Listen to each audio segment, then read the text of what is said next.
The 600 series had rubber skin. We spotted them easy. But these are new. They look human. Sweat, bad breath, everything. Tonight, we're starting a back-to-back set of episodes on Terminator and Terminator 2 as part of our blockbuster summer episodes. We're actually planning to begin and end this month with James Cameron films, as our last episode for July is going to be Titanic.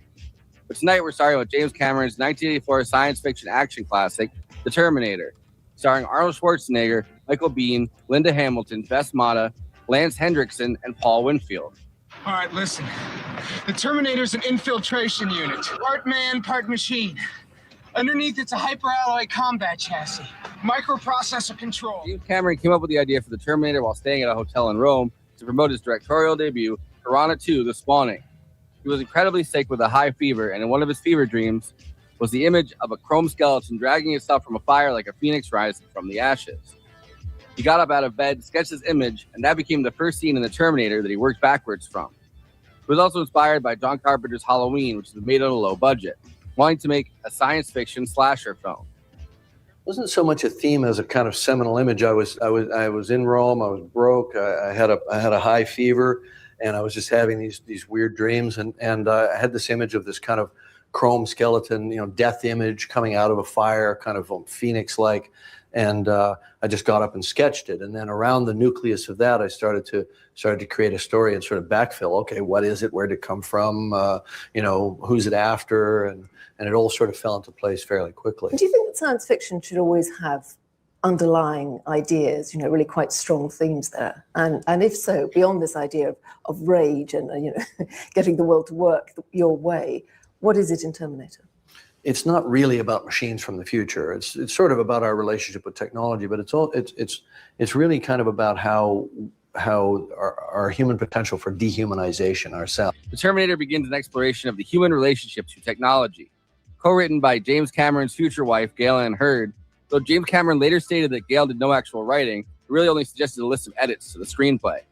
And produced by Galen Hurd as well, after she was able to acquire the rights for Cameron's screenplay for $1, which was later a decision that James Cameron regretted. Galen Hurd originally had been Roger Corman's assistant at New World Pictures. The Terminator brought one of the most important special effects artists of his generation, Stan Winston, to national prominence, as a combination of miniatures and stop-motion animation was used by a team led by Stan Winston and Gene Warren Jr. to create the special effects of the Terminator. This set up Stan Winston and James Cameron to work on Aliens, the sequel to Ridley Scott's Alien 2 years later.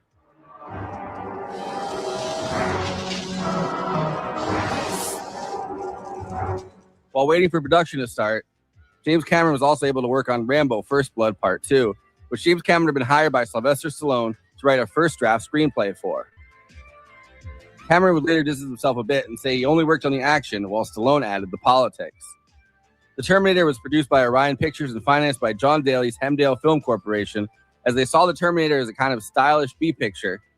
Orion wanted a star for the film that had international appeal. So James Cameron wanted Sylvester Stallone or Mel Gibson to play the Terminator. Orion wanted to cast Arnold Schwarzenegger, or they originally suggested O.J. Simpson, which James Cameron shot down because he couldn't see O.J. as a killer. Cameron agreed to meet with Arnold initially to play the role of Kyle Reese, the human who comes from the future to reach Sarah Connor before the Terminator can. With the idea that he'd pick a fight with Arnold, so he'd say no to the role like Stallone and Mel Gibson had. But during the meeting, it was decided that Arnold would play the Terminator.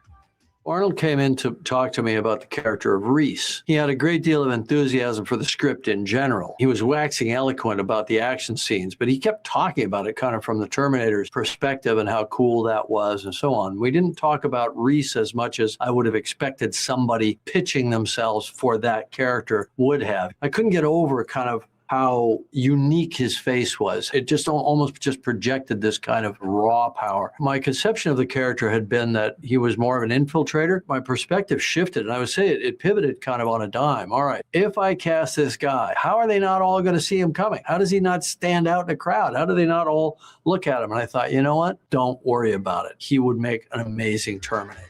There was a 9-month gap before filming could start because Dino De Laurentiis chose to exercise a clause in Arnold's contract finish Conan the Destroyer.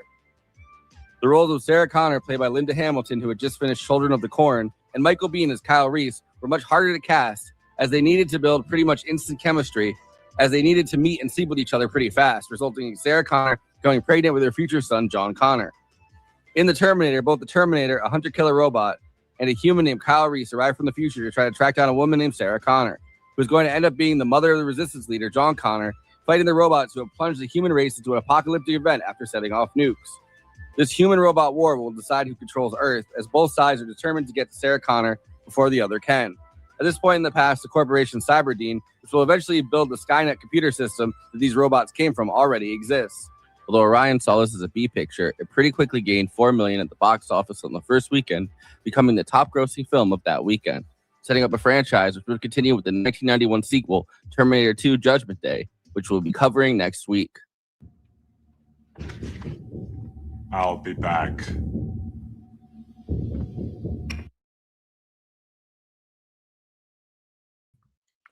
All right, welcome to Movie Night Extravaganza.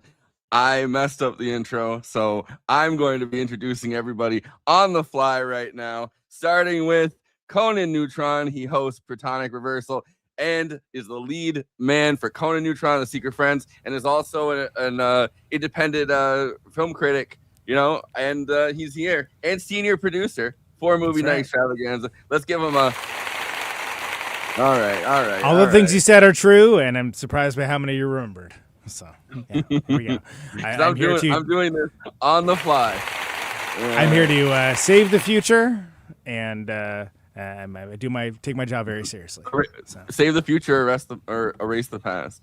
And Kristina Oakes, Cosmopolitics on Twitch. Follow her, twitch.tv/Cosmopolitics, and also the co-host of The Absurdity Space tomorrow at 6 p.m. We're doing that. And there's absolutely nothing to talk about tomorrow. It's because you guys are gonna have a field day tomorrow. I'm sure.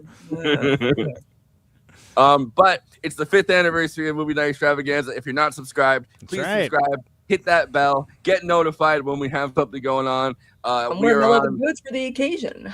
We're on Instagram, we are on Twitter, we are on Facebook, we are on Blue Sky, we are on Threads, we are on all of the above. So follow, and also patreon.com/movie night extra. We really need those patrons, and we're gonna have I think an after party tonight where we talk about 5 years of Movie Night Extravaganza. So know, all of those things. Maybe year 6 will work out the technical problems, but hey, don't get your hopes up. That's right, Stevie. Yeah. Appreciate you. Appreciate our new fans. Appreciate our old fans. Appreciate anyone that is along for the wild and woolly ride of this irreverent and informed journey that we're all doing. By the way, I do know that it's Cyberdyne. I and I know that but I don't know. Sometimes in the intro, it's Cyberdyne, exactly. I basically black out until I say whatever it is, and then listen back to it and go, "Oh, I got those things wrong." But then I go, I'm lazy. I don't want to re-record this. There you go. That's how the sausage gets made, people. How the sausage gets made. Hey. But, it's me, the lazy producer. So, can I start by saying thank God James Cameron wanted to explore the Great Sea because he can't afford it, so he became a box office sensational director to fund it. Believe it, that's what happened. That's a fact. He literally wanted to explore the sea, find the Titanic, go down the Mariana Trench, and he knew he needed the technology and the money, so he started directing films. Yeah, the movies was a side hustle, basically. Yeah. Right. I would trust that man with my life to go explore the Titanic's wreckage. After doing this, and then obviously right after this, Aliens, he did The Abyss. And the tagline is, he made your heart pound with the Terminator, and then he stopped it with Aliens. Now, writer-director James Cameron presents this summer's most original adventure, The Abyss. And that's right. Michael, with Michael Biehn. Michael Biehn.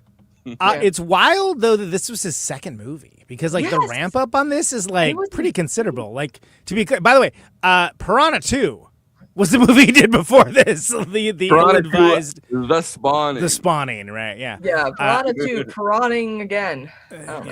Still biting.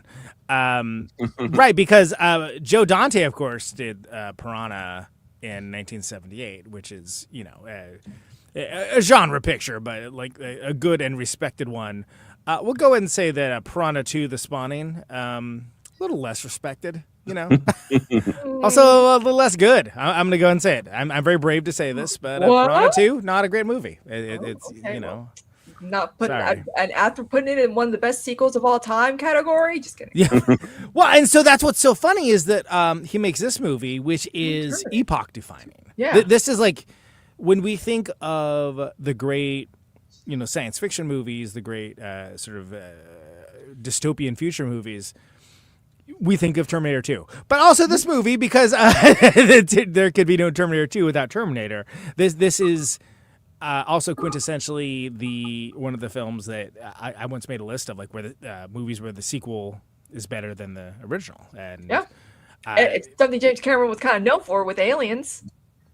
Yeah, well, and that's one where Alien versus Aliens is not that one's better than the other. It's just they're very different. Like they did a very different approach. And I arguably, even though the conceit of it's the same could be said for Terminator. It's just too bad they kept going after that. But the Terminator 2 just made too much money. They were like, we're not going to let this go. We got to keep trying to recapture the magic. And but there is a purity to this one, because this one kind of plays out almost more. Like, we don't know what that is yet. Like, this is before RoboCop. You know, this is before Aliens, plural. This is, you know, we're in a time period that, you know, we have Blade Runner, but there's not, like, we don't, like, dystopian sci-fi isn't really a genre for, like, your average moviegoer. It is for nerds.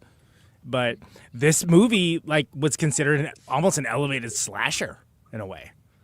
Yeah. It was given that. Well, he was really inspired by John Carpenter doing Halloween. Doing Halloween. And then but he had also worked like right before this on Escape from New York. He was a special effects person on Escape from New York. So he had met John Carpenter and kind of like he was able to pick his brain before he was able to do this. He was working at Roger Corman Studios, which is also where the training ground for every director that ever did anything, basically. It was also Gale Ann Hurd, who he would end up married to, who produced and, you know, co-wrote. Although afterwards he sold her the rights to the whole Terminator franchise for $1 during their divorce and regretted that. And he also put her as a screenwriter for this, which I guess the thing is that she had a bunch of ideas and they kind of pitched ideas together because she was the producer, because she was Roger Corman's assistant. The person that kind of answered his calls and fielded all of that. So she was kind of his in while he was working at Roger Corman Studios. But a big thing that he did was he was working on like a bunch of these like Roger Corman films, including Rock and Roll High School was one of them. But that's right. In 1980, he did Battle Beyond the Stars, which was John Sayles wrote it, and it was Jimmy K. Murakami, so one of the people in kind of the stable of Roger Corman's directors. And John Sayles obviously was, you know, So I mean, he's done like, you know, a lot of the lefty films that everybody talks about. But there was so his big idea was, what if the spaceship had tits? Basically, he's sitting in a big room and everyone's like, what are we gonna do for special effects on this? And he's like, what about a spaceship with tits? And he draws a spaceship with tits, and they're walking around talking to all like the young people that are working on these things, that they're trying to get to work on special effects. And they're like, you know what, you son of a bitch, you're the guy. Oh, speaking of effects, Stan Winston. Oh, yeah, the goat. Right. the king, if he could, if he's rolling his grave right now, thinking, what the hell happened to CGI? Because again, guys, people love it when I bring up Michael Jackson's Ghost because he directed that. And those things from 1996, the effects you don't see today. You actually see cinematography with good CGI that is aged well in 4K restoration, whatever. But today everything's, we see urine yellow, very sad looking, very bland. But for some reason, Stan Winston was able to mix, practical with CGI, and the cinematography still ends up looking good. So you think like, what happened? It looks like a way more expensive movie than it is. Yeah. And that's in a way that they're making like the dollars. $6 million for and I think for I made like Terminator. 10 times that or something, if I remember correctly, which Which at the gives- time which was like gives unheard him, of. Which gives him the budget of just the shooting budget, not the entire budget.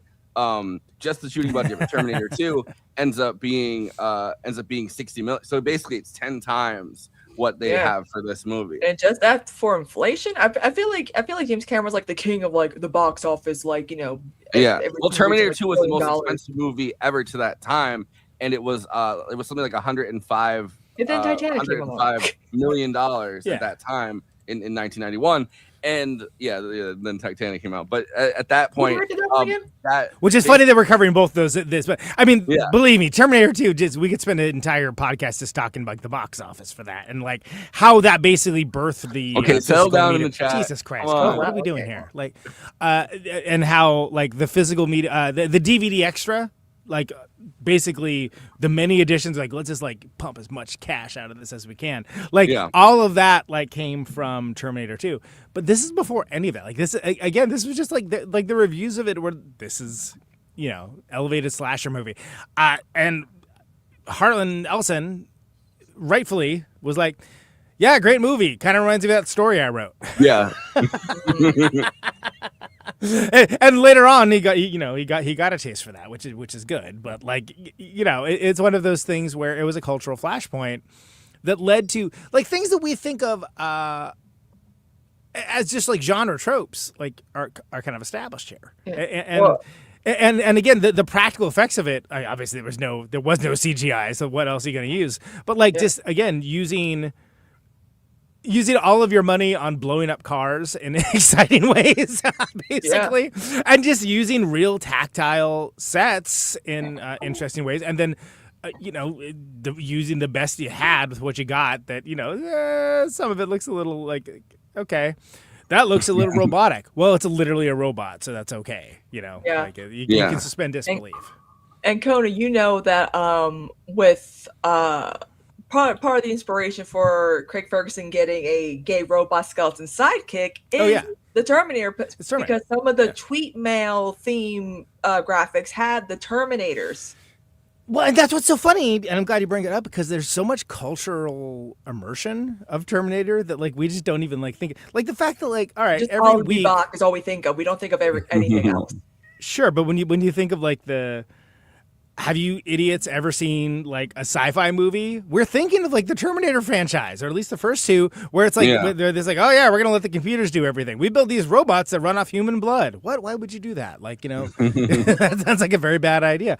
But like what we're thinking of in the modern age is Terminator and T2, and like having that oppressive future was like, do you want Skynet? Because this is how we get Skynet. Like, which is on my third birthday, apparently, August 29th, 1997. That's when it gained sentience. But it's been what I'm getting at is it's been so absorbed by cultures that it's rarely actually given. Which is weird to say James Cameron hasn't been given his due, but it's like the how the inauspicious beginnings of the Terminator led to that. And I think that culturally, like that's actually a little bit underrated because of that. Because it we had dystopian future, but not like this, and not specifically with the computers taking over. I feel like two movies like right before this that kind of create this world that you can kind of create that's like obviously like created for the low budget. Like I mean I don't know, it ended up being I guess more expensive to shoot the entire thing at night by a tiny bit, but not by much. But I think like Tron and Blade Runner as two movies that kind of for not very much money in both cases create like this immersive world that you can kind of be in just by having it be kind of like retro futurist as like an aesthetic, which isn't the hardest aesthetic to create, and also by having this kind of like behind this but a totally immersive kind of like colored environment that you can kind of create this world with not like you don't have to I don't know, you don't have to like, you know, CGI is not obviously invented at this point, and it's just kind of like a, you know, it's just kind of, I guess what Tron is kind of germinating. Well, what's interesting is the same year the Terminator comes out, William Gibson comes out with Neuromancer, which is like the non-Philip K. Dick cyberpunk book, right? Like, and that influenced so many things. And you know, we talked about when we did Blade Runner years back that, you know, that was, you know, ground zero for, you know, the cyberpunk, sci-fi, dystopian sci-fi, so on and so on. And it was, but this was like added the action element. This added the like, oh no, just this element of, and you mentioned him being inspired by Carpenter and Michael Myers. They're like, yeah, there's something coming after you and it's not going to stop. Yeah. It will get you. But the thing is, in this case, it isn't like a dude with a mask. You know, it's a killer robot that like has flesh and blood and what bad breath is. I think they that's a that stuck out this time. Bad breath. It's like, well, it has you smelling his breath on a just on a basic level, right? Like the things that you think of as being human, like human, body odor, bad breath. You know, like he can't be a Terminator. That man stinks. Yeah, okay, great. Hey, that's no robot. I can smell him from here. Yeah, I can smell the Listerine. He smells like pennies. That can't be a robot. but I think it's notable. Like same year this comes out, Neuromancer comes out, right? So we're looking at a big cultural change as to what sci-fi can be, and this first foray into mainstreaming, because Blade Runner was a hit in its way, but not like Star Wars level, you know. And so you get, I would say you get the Terminator first, then Aliens, then RoboCop, and then T2. And then you're like, oh no, this has like, everybody knows about this. Everybody can at least make a reference about it, even if they don't remember anything other than like, you know, the car chases. Which like him giving the thumbs up when he's going into the thing. we'll talk about this with our good friend Sean next week, but like it's so interesting to me that they took it in such a different direction, you know, just thematically in such a different direction for Terminator 2, where it's like this one is highly based on, well, not highly based on, but like, you know, inspired by, I guess, something like, you know, John Carpenter doing Halloween. And then with Terminator 2, it's like he's thinking more about like family films, like, you know, creating this kind of messed up little and family. Westerns. And also The Wizard of Oz too. Yeah, absolutely. Yeah.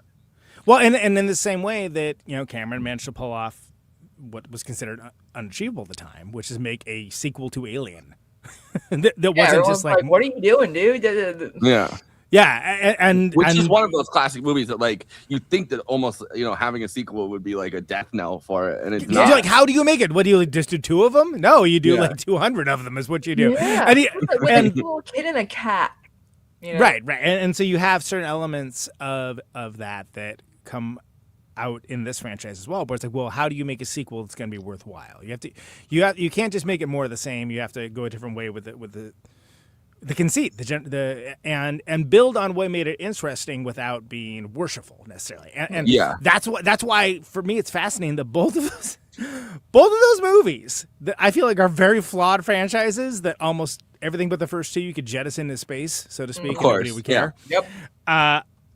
Have amazing first movies and amazing sequels that do something completely different, right? I mean, look at the Godfather. Right, exactly. Well, they're glad they never made a third one of those. It's kind of crazy because sometimes I forget Ridley Scott did not. When I was younger, I thought he also directed Aliens because I was like, wow, you know, this is really good. You know, you wouldn't think, but it's like, and then you discovered James Cameron, and your life was changed. Your life was changed forever. Yes, it was. I was like, what? Would you call besides, I guess, somebody like Christopher Nolan, would you call James Cameron like your favorite director, or one of them? Because remember, you have to count the avatars. I know. Unfortunately, I have to count the avatars. I feel like. Well, you get to count the Abyss, so you know. Yeah. I feel like. I guess he is one of my favorite, you know, like directors, just because I feel like he really does take his like he not like he's a director that's involved in everything. like the entire process of like from the effects, from this, script, from the acting. Like he's really like a director's, I want to say like director's director, but like everyone's like director in a weird way. Cause like when watching, Titanic, he's like, did I get the sinking right? Oh, let's test it. Oh, I might have to eventually fix it because I got one little minor detail wrong. Right. And I'm I like, mean, it's interesting that like Spielberg really gets his credit for being that kind of director. I feel like with like a technical style director, and James Cameron, I mean he does, but like I feel like it's been overshadowed by his movies kind of having this like ubiquitous place. Even like the Avatar movies, we don't even think about a lot of times like the technical prowess that goes into a lot of his filmmaking, the same way that people do with like Spielberg. Yeah. Well, yeah, because when you think about like when they finally because after this they give him a budget, right? Aliens is like much bigger Like, budget he than can do Alien. And then you get the Abyss, right? Which is I hope someday we do cover because I think that's a fascinating conversation to have. And T2, which just explodes the idea of what a blockbuster can be from generally speaking most of the 90s. Yeah. And and then you basically have him going along and doing these things and kind of having these elevated expectations, but still kind of like, wow, he's still blowing us away with what he's doing because he's not just doing the expected thing or the thing he did last time or what like have you. A romantic disaster movie. Who would have thought? Exactly. No one expected that at the time. Certainly not me. That's why I didn't watch it. But the elevated. We're gonna have to do that in Discord. Conan, you're gone. Yeah. Are we pretending like we don't have this planned? Oh, what do you mean, Forrest? Well, I have no idea what you mean. Well, like that's the thing. Like, cause it's not like we've talked about this 17 times on this show. But even like even with Avatar though, right? Like I don't care for them. But it's not what you expected from James Cameron. I didn't. I was like, he's doing what? I feel like a lot of the interviews that I've seen with him, like more recent ones, people are almost like prompting him to get out of like the Avatar space. They're like, "Hey, you gonna do anything else anytime?" Do Titanic 2. Do something. No? Titanic 2. The fucking boat sank. What do you want? One of the things that I think about with how much this influenced like everything pretty much in like the merchandising, I guess, of this of this franchise.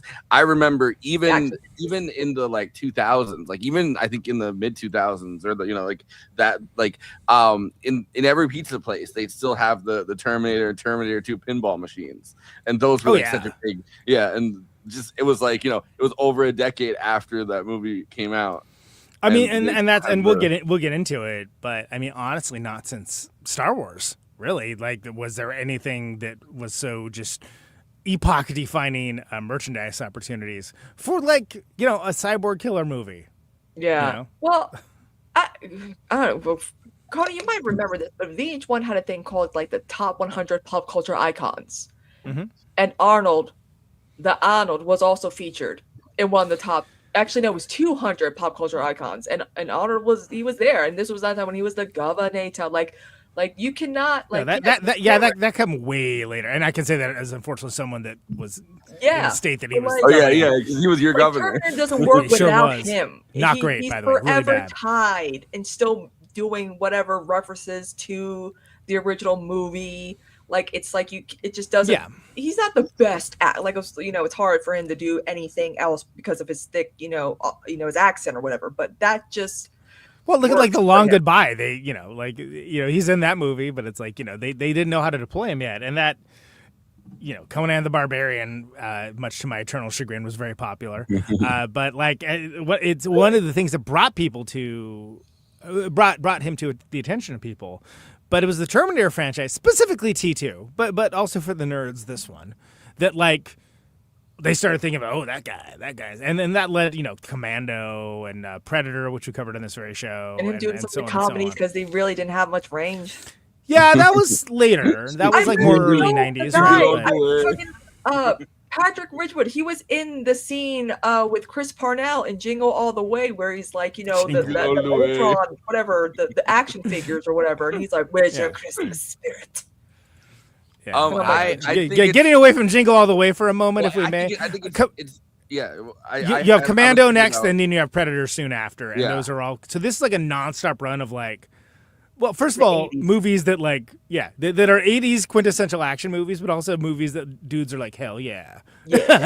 Which I mean, not to bring up Conan, but he was kind of before this. He was trapped in that Dino De Laurentiis contract, where basically Dino De Laurentiis made him sign the contract, where he has this option pretty much where he could basically cancel anything Arnold's planning on doing for the next whatever amount of time, because he has like a 9-month the time it takes to gestate a life.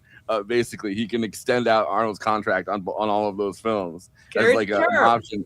So he throws that out there so that James Cameron's sitting there waiting to make this movie, and he's like, all right, well, we've got Arnold on there, which he didn't even. Neither of them really saw the vision of the other one at the time. Like early in, like there's like a famous interview he gives on the set of like Conan the Destroyer, where he's sitting there in the thing and he's like, I'm about to make this piece of shit movie that I don't, like he's talking like crap about the script for it even then. And then for T2, he doesn't like the fact that he's non-lethal. He's like, why am I non-lethal? This is my action movie stardom. Even though he's the one that pushed the hardest for T2 to get made in the first place. So it's funny that in both cases, like, he's becoming these big things, but he has trouble seeing the vision that James Cameron puts forward. Yeah. Well, yeah, and they even make that sort of ill-advised sequel, the Conan the Destroyer movie, that comes out the same year as this, and like one of them, doesn't really do so good, and the other one is like phenomenon. So it's like one of those things where, like, they can say you knew from the beginning, but he was pretty all in on the sword and sandals stuff, including the Red Sonja movie too, if I remember correctly, which also Titanic the Destroyer. Iceberg the Destroyer. What are you talking about? Titanic didn't really do that much destroying. But for me, after this one, like 84, like you get Commando, you get Predator, I guess the Running Man too, right? When did Twins come out? Twins is 88. So so you get him basically doing this. He's action guy. He's action man. And then he kind of Twins is sort of like a playoff of that. Action man. Sometimes I forget. Red Heat too a little bit, but remember he and Danny Vito did that the Oscars presenting together, and people forget like, oh, they're both Batman villains, but I'm like, but no, twins. That's the reference. Yeah, it started with twins, and that's basically the whole middle to late 80s. Batman. It's like Arnold Schwarzenegger is like, oh, that's that guy. He's like the guy that's in the big action films, to the point that a movie that had the really ill timing of coming up against a little movie called Jurassic Park. Everybody, Last Action Hero was sort of like a play on that, right? And that was supposed to be, this is going to be his big, like, it's meta contextual and this and that and so on and so on. And it didn't go so well for them, did it? But he's back in the game with True Lies after that. Again, another Cameron one, right? So around the same time, within like a couple years, Carolco Pictures becomes big, which this Terminator is financed by the exact company. It's not one that I've heard of actually, but it's I forget how big Orient Pictures was when it came to really. Well, Orion Pictures. So Orion Pictures does the distribution, does not do the production. They're actually putting very little money behind it. Hemdale Film Corporation, which actually isn't, it's a British company. It's not one that I've actually heard of. But around the same time, so Carolco Pictures is the one that will basically buy out the Hemdale Film Corporation's stake in Terminator. Like it's basically they lose a bunch of money during the process of making this, and they have to cut their losses. And Carolco Pictures comes out with the second Rambo movie, which is co-written, the second part of First Blood, which is co-written by James Cameron.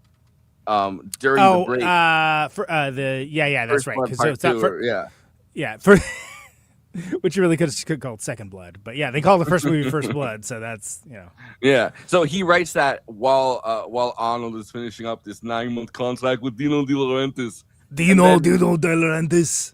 So they end up putting out Total Recall, also Basic Instinct. They end up putting out Field of Dreams. Like they have a bunch of weird movies around this time that they're kind of in charge of. And then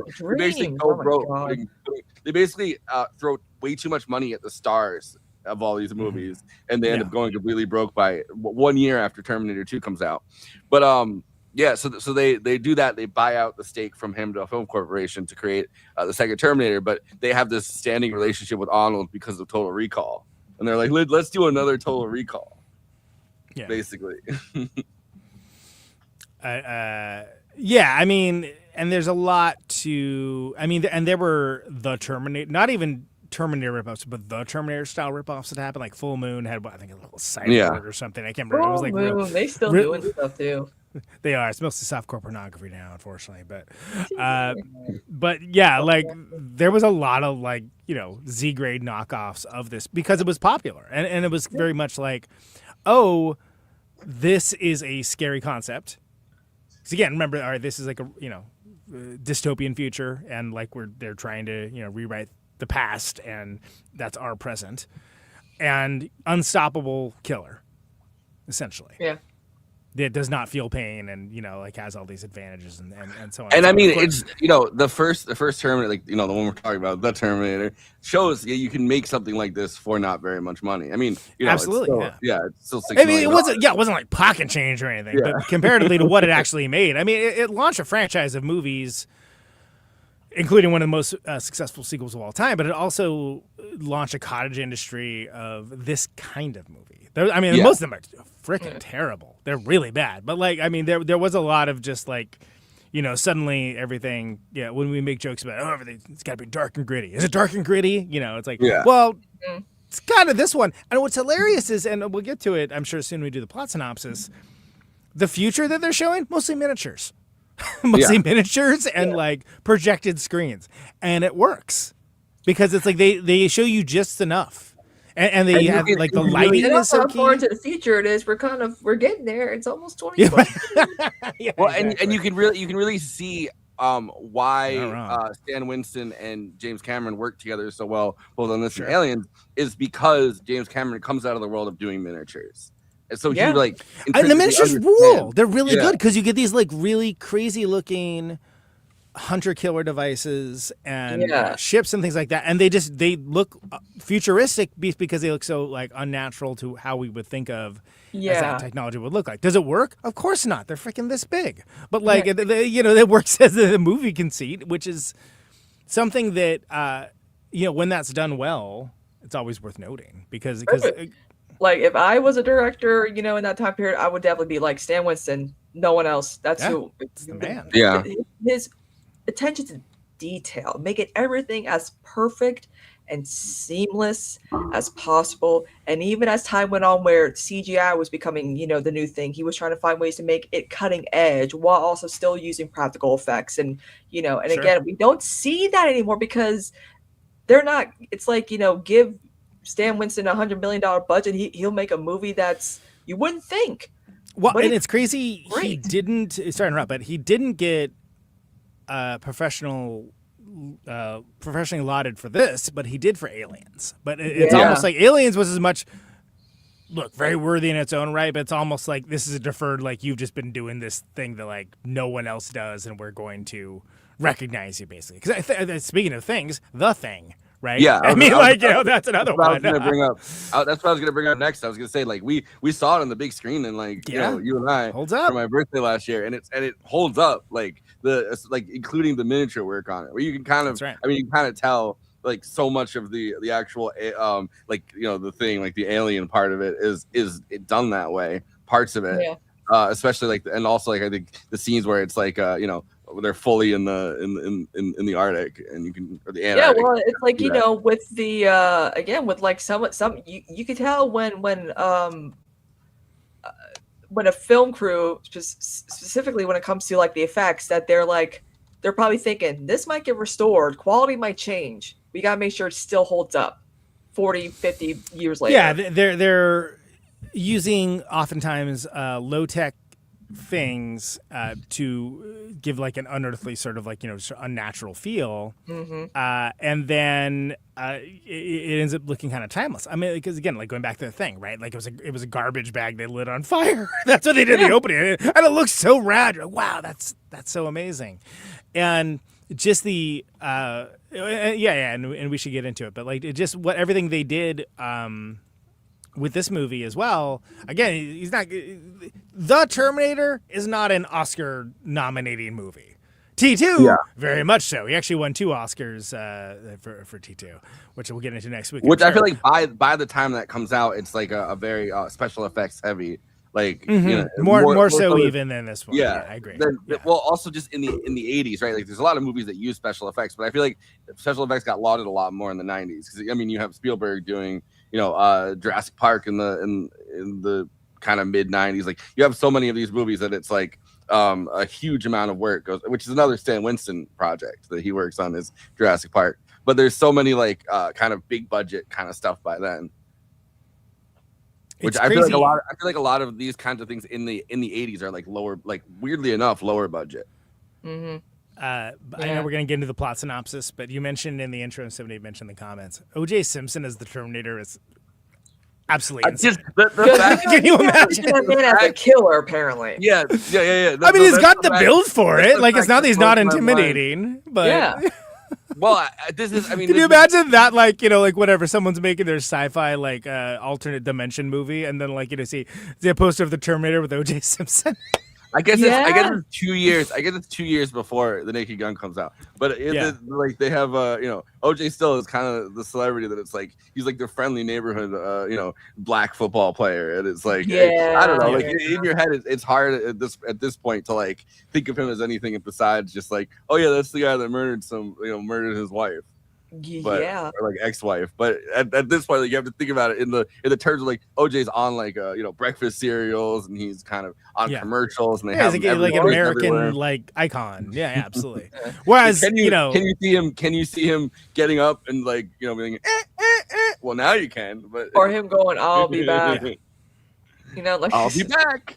I still think of OJ Simpson as talking his Naked Gun voice. Where Nordberg, where he's like, "I'll be back," and it's like, but like that's got to be one of the craziest all castings ever, and it's so crazy because when you think about the career of Arnold Schwarzenegger, which we talked about already, but like it's not like nothing was happening for him, but he was never going to get out of sword and sandal fair if this movie doesn't happen, and he took it so seriously, like.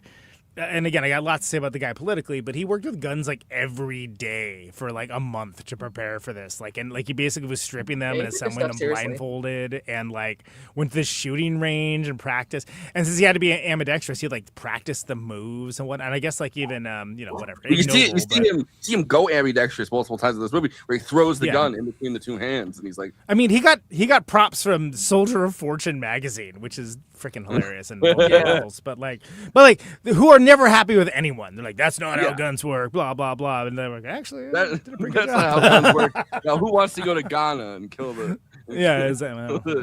entire cabinet? No, there's two facts that I wanted to bring up. One of them is by the time Terminator 2 comes out, Arnold's like political profile is big enough that James Cameron actually had to convince him to cancel a trip to Saudi Arabia with George H.W. Bush. And that's the fact that I put so he had to go, Saudi, I have to finish this movie. And the other one is that Terminator movie.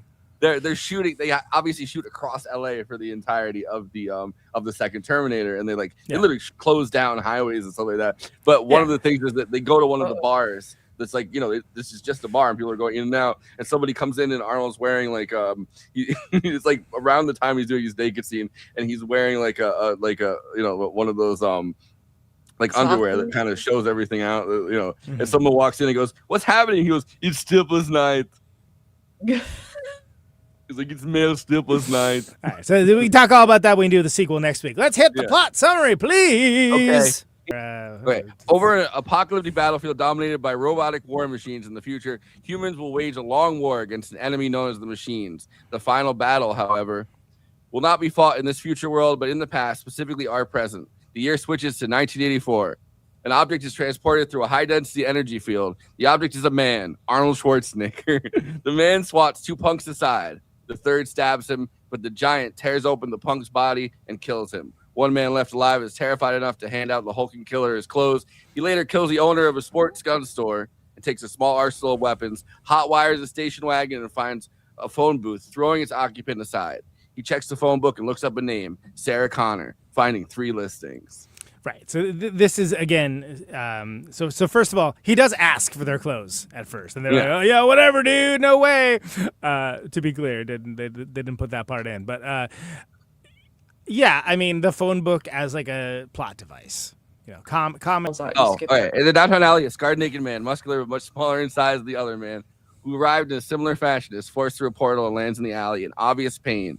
He takes a pair of pants from a homeless drunk in the alley just as a police car pulls up and 2 cops yell at him to freeze. The man is able to surprise and attack one of the cops, taking his pistol. The cop becomes puzzled by the man's question of the date and year, which is not given. The unidentified man breaks into a department store and steals a coat and a pair of Nike sneakers. Slipping out of the store, he steals a shotgun from the police cruiser. Finding a phone book in a nearby booth, he also looks up the name Sarah Connor. Yeah, so this is something where not giving the year is sort of like hammers home the near future of it all, right? Like it's like isn't necessarily tied to it being specifically 1984, but it's like, you know, it's like the near future, but it could be any time within reason that isn't in there. So I think that's worth noting as well. All right, yeah. Kristina, you want to take the next one? Oh yeah. Okay. So elsewhere, young woman Sarah Connor, Linda Hamilton, lives the life of a lonely waitress. Sharing an apartment with her friend Ginger, Bess Motta, Sarah is living out a boring life that seems to go nowhere.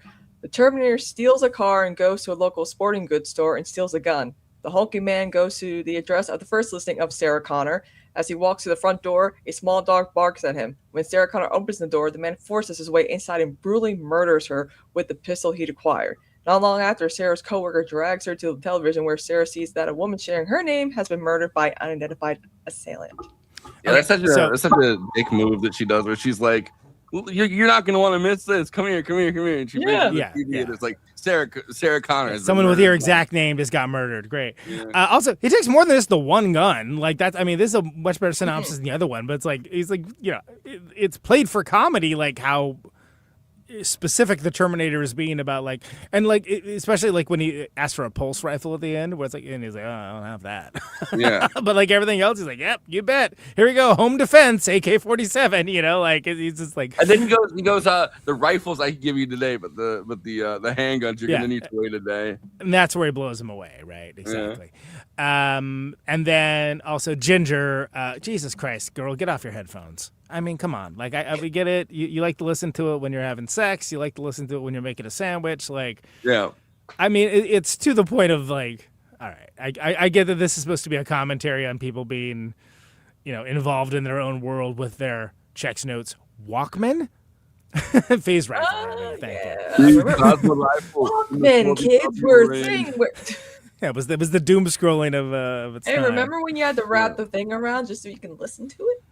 Wait, and then also we're forgetting that there's that charming scene where Matt pretends to be like a fucking sex creep, and is calling her up and you're like, what is this? That's such a good satire of I mean, you know, later I feel like a Scream would do it really well, but it's such a good satire of the killer movie, like, you know, like the psycho killer that calls. Oh no, what's happening? It's like, oh no, it's like sex stuff. Okay.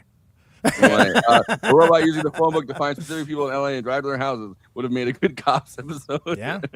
Thank you for the super chat. $5. Thanks, Stevie. Yeah. Hell yeah. $5, one for each year of doing the show. Or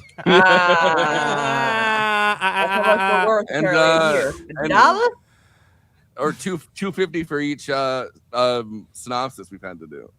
Yeah. Oh, there you go. Speaking of which, Kristina, please. Yep. So Sarah and her roommate Ginger prepare for separate dates. Ginger's boyfriend, Rick Rosovich, will be coming over to spend the night. Sarah decides to go out for pizza and sees a news report where the police announced the death of another woman sharing her name. Sarah becomes worried. She tries to call Ginger from a small club called Tech Noir. However, Ginger and Matt, they do not hear the phone while having sex. Yep. And that's another horror movie slasher kind of trope, right? Yeah, you know, it's like absolutely the thing. So Matt and Ginger are both attacked by the killer, who mercilessly slays them both before hearing Sarah's voice on a message machine saying where she is. Uh-oh. Yeah, you don't want to give where you are. She's like you're leaving the message. She's like, I think someone's out to kill me. I'm at this address. I'm alone. Yeah, exactly. I want to say R.I.P. Ginger. You would have loved iPods if you had just hung around. Oh my god! You had just hung around for like 15 more years. Yeah. By the way, my weaknesses are my knees and bullets. Yeah. Interesting gap on the part of the props department. When they made the T800 full-size model, they made it from steel instead of aluminum, so it's too heavy to move. So they had to break it down into 2 pieces, which is why they show it from the waist up only or from the legs down. That's awesome. And then it's also, I'm sure, why and we're way ahead of in the plot, but the very end where it's like keeps coming after even after it's been broken in half. Like it's like, and that's kind of like I think one of the most iconic parts of the character, and like the notion of the Terminator is like, oh yeah, like it's not going to stop. If it has any ability to get to you, it'll, if it's just a hand crawling at you, it'll be like, freaking cousin It over there, Yeah. not cousin Thing. Sorry, excuse me. Ginger's boyfriend was actually able to get a wrestling takedown on the cyborg. Pretty impressive. They're going at it, and he's like, gets it down, but then it gets right back up again. It's the most frustrating thing, because no matter what you do to the to the T800, it just gets right back up. It's just gonna get back up again. Yes, I swept the leg down. I get up again. You're never gonna get the leg, Johnny. Well, it's also like, it's got a significant weight advantage too. So good on him for getting a jump on him with his like weird little European underwear only. Good for him. And he wasn't even paying that much attention when they showed up. He also had his headphones on. Yeah, everyone had headphones on. I feel like it was like a social commentary. Yeah. All right, Conan, are you? She's got the last bit of this first. Yeah. So Sarah then phones the police department and is connected to Lieutenant Traxler, Paul Winfield, the detective investigating the Sarah Connor killings. He tells Sarah to stay put until he can get a squad car to her. The murderer arrives at the club, dispatches a bouncer, and works his way inside. You never want to. You like imagine being the bouncer and Arnold walks up and you're like, you'd be like, oh god. You're like, oh, because everyone is a bouncer. Like they're like, oh, I'm. You ain't Dr. Swayze Roadhouse, that's for sure. I'm the man for the night. I'm doing this, and then it's like Arnold walks up. You're like, oh no, maybe not. You're the bouncer now. Yeah, the Lieutenant Traxler character is interesting. We have that proto Danny Glover, I'm getting too old for this shit kind of exasperation. But he also clearly does care about the case and doing his best to understand it. It's very much it's before things got propaganded out, but also isn't quite a Hill Street Blues situation either. Paul Winfield, by the way, big Star Trek. He's all over all the Star Trek movies. Mm-hmm. Oh, is he really? Okay, all right. I know he was in Mars Attacks. He was like the General Mars Attacks, but I don't remember which star. Doesn't matter. Right. Moving on. Sarah is spotted in the club by the killer and is immediately targeted. The second man who snuck into the club opens fire on the larger man with little effect. So this is a years and years before actual nightclub killings were a thing, right? But it's yikes! But crazy action scenes.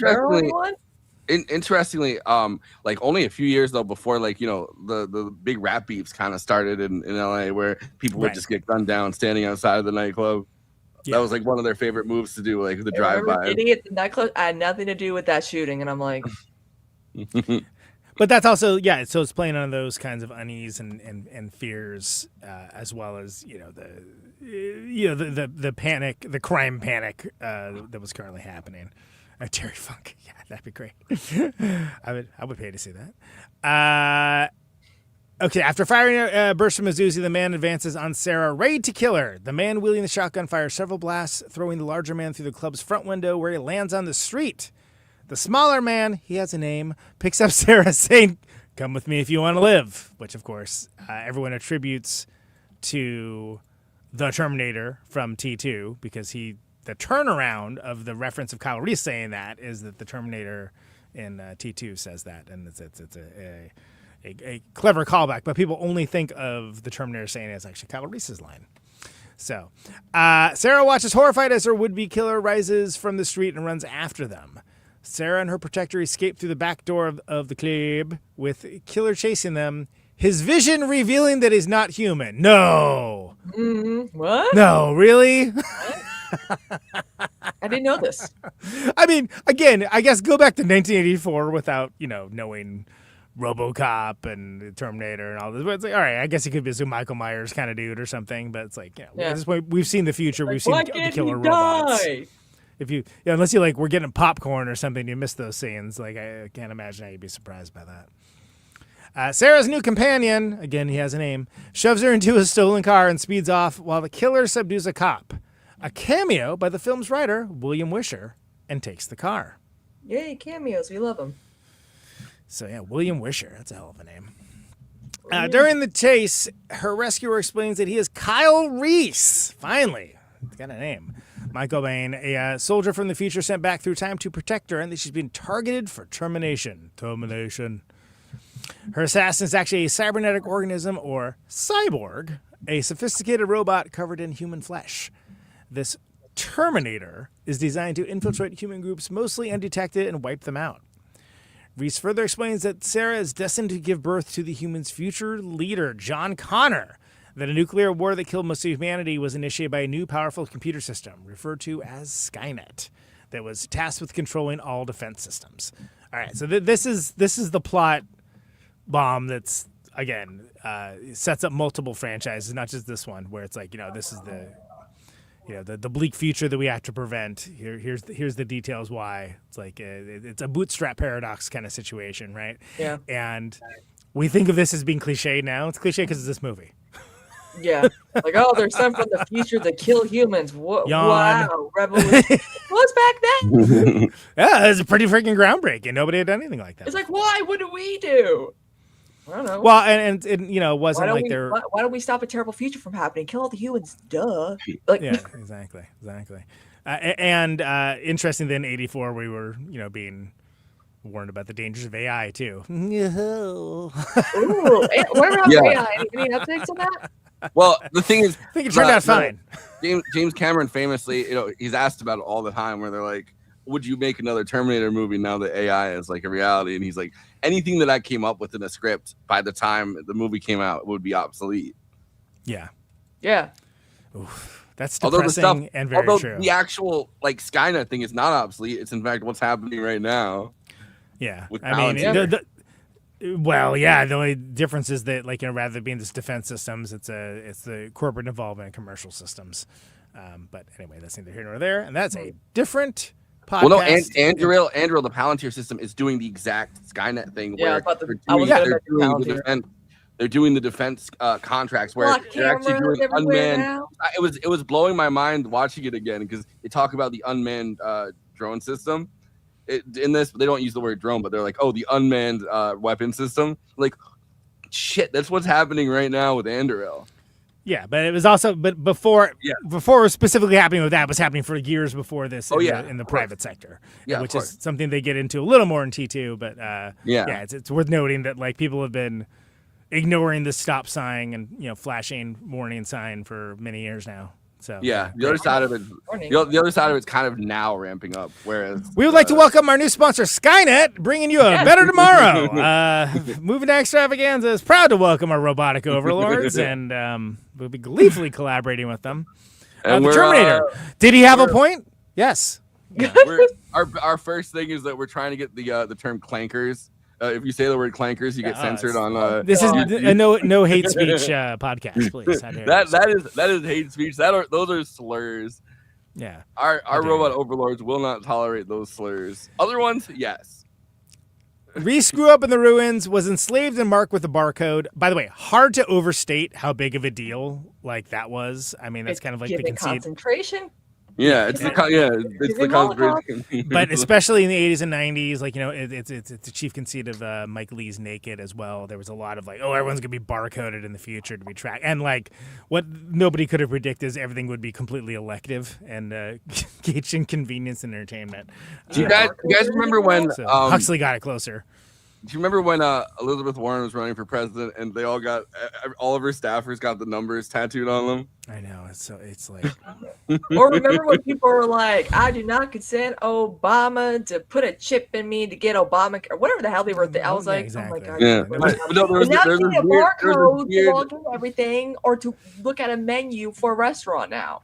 There was this. Well, weird now it's thing- played for there was this laughs, weird but it was thing- very, very real privacy concern back when there were such things as private concerns. And the There's Yeah. got to be. the There's got to literal be at least some people that have gotten a EFF. QR code tattooed on them, though, right? Like, Sure, and some of those matter referential, but I mean, it was a big thing, especially leading into like late 80s and 90s, and that's why it's so crazy. He threw this in here. Neuromancer comes out this year. Yeah, I know, right? Jesus Christ. Yeah. Neuromancer comes out this year, and a lot of these like Gibson-esque concepts that are introduced, it's like, oh, well, this is like must have been something, in people's minds at the time. I wonder what that could have been. Anyway, the remainder of the human race, he says, was on the verge of extinction when Sarah's son John was able to organize them into an effective resistance movement that by the time Reese was sent back to the present day by Connor himself had defeated Skynet. In desperation, Skynet sent the Terminator to the present day to murder Sarah and eliminate John Connor's existence. So here again, I think it's interesting because they won.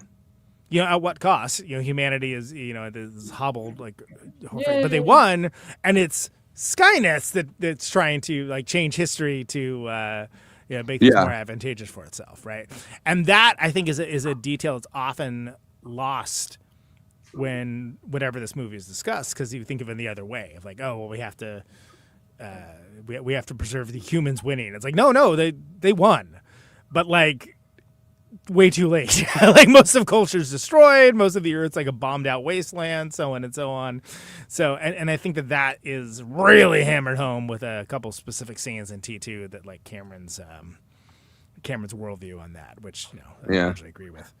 the whole Whole thing is is a causality group. Yeah, absolutely. Hard agree. And I even said, I mentioned bootstrap paradoxes too, which we've never gone through with a time travel related month, but some of that's like Soldier from Tomorrow, the Harlan Ellison, like that had been put in there before, but this is more of a casual loop bootstrap paradox, but it's all like these were like nerd concepts, right? Like whatever, get back to your library, nerd, push, like kind of thing. And this was in a movie that was a huge hit. But you look at like the Philip K. Dick kind of stuff, right? It's always in those sci-fi magazines. Like his stories were kind of published as these large-scale kind of sequential things, where it's like you have to flip to the back of one of those magazines, and they're full of other sci-fi stories at the time, rather than being kind of novels.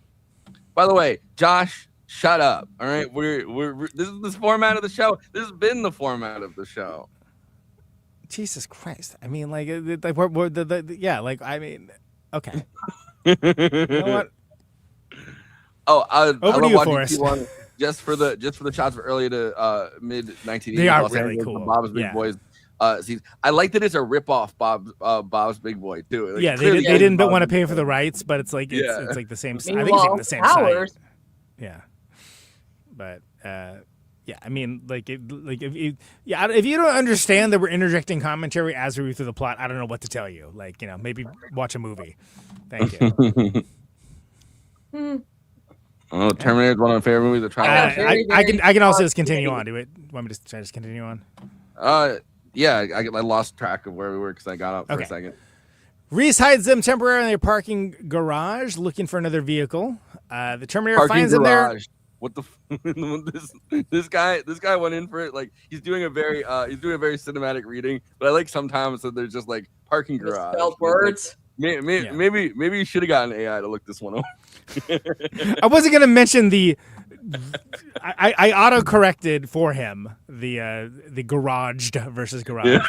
But we're gonna bring it up whenever this far along. But Terminator finds him there, and the chase resumes. Reese and Sarah take over driving, is able to hit the Terminator with a few blasts from the shotgun. I feel like we've seen that kind of shot referenced a lot, where you have two vehicles that kind of both go in at like the same speed, and they're like taking shots at each other, trying to get each other or whatnot. Very inventive action filmmaking in a parking garage, which is notable because previously parking garages really were only used for conspiracy theories and secrets and well, you can see even like even something like The Sopranos, like later on, like they have a lot of the stuff that happens in like parking garages. I noticed when watching that. Yeah, absolutely. So that I think that scene's amazing, and that scene's a great. I don't know, low cost is the right term, but you get a lot of action out of like not as much cost. Just and it's crazy because you're like, whoa, there's like these columns and stuff in the way, and it's crazy. Sarah stops their car and the Terminator crashes into a wall. First of many cars that meet their end in this franchise. I'll just say that. When she and Reese are arrested, she sees that the Terminator has escaped the scene. All right. Force over. All right. Yeah. At Traxxer's police precinct, say that 3 times fast, Sarah is told that Ginger is dead, that Reese has been turned over to a criminal psychiatrist, Peter Silberman. His story about the Terminator and the future he'd come from is treated as the babbling of a psychopath. During the interview, Silberman asks Reese why he didn't bring the weaponry from the future with him, to which Reese replies that only living material will go through the time portal. Frustrated and impatient over Silberman's line of questioning, Reese becomes enraged, shouting about how the Terminator is programmed for ruthless efficiency and will not stop its pursuit until it's destroyed or it can kill Sarah. I like that we get this not as a lore dump, but just as in the context of this kind of like total dick interrogator guy who's like basically bragging like how dismissive he is. That's Earl Bowen is named, that actor. He was in Alien Nation as well, and one of the Naked Gun movies, and like a few other things. He's a good like that guy. And I think again, if there had been a third movie of this, I think he would be that as well. But he's definitely in. He's got a part in T2 as well. Well, his part in T2 is like is increasingly terrifying, right? Like, yeah. And you can see the seeds of that kind of, and you can also see the Halloween influence of this. I think where it's it's that same kind of Dr. Loomis kind of, yeah, totally. Yeah, you want to get to the next one or? Yeah, the Terminator goes back to a shoddy hotel room where it's hiding out. It removes one of his eyes that had been damaged when it was shot by Reese. Under the eye is a sophisticated robotic eye that glows red. It dons a set of sunglasses and marches out to resume the hunt for Sarah, taking an SPAS shotgun and an AR-15 rifle. Okay, so first of all, Stan Winston represent, great practical effects, especially for the time. Also, iconic cinema that has been referenced so many times, that has been ripped off so many times, has been still to the point that people don't necessarily even know what they're homaging. All that works.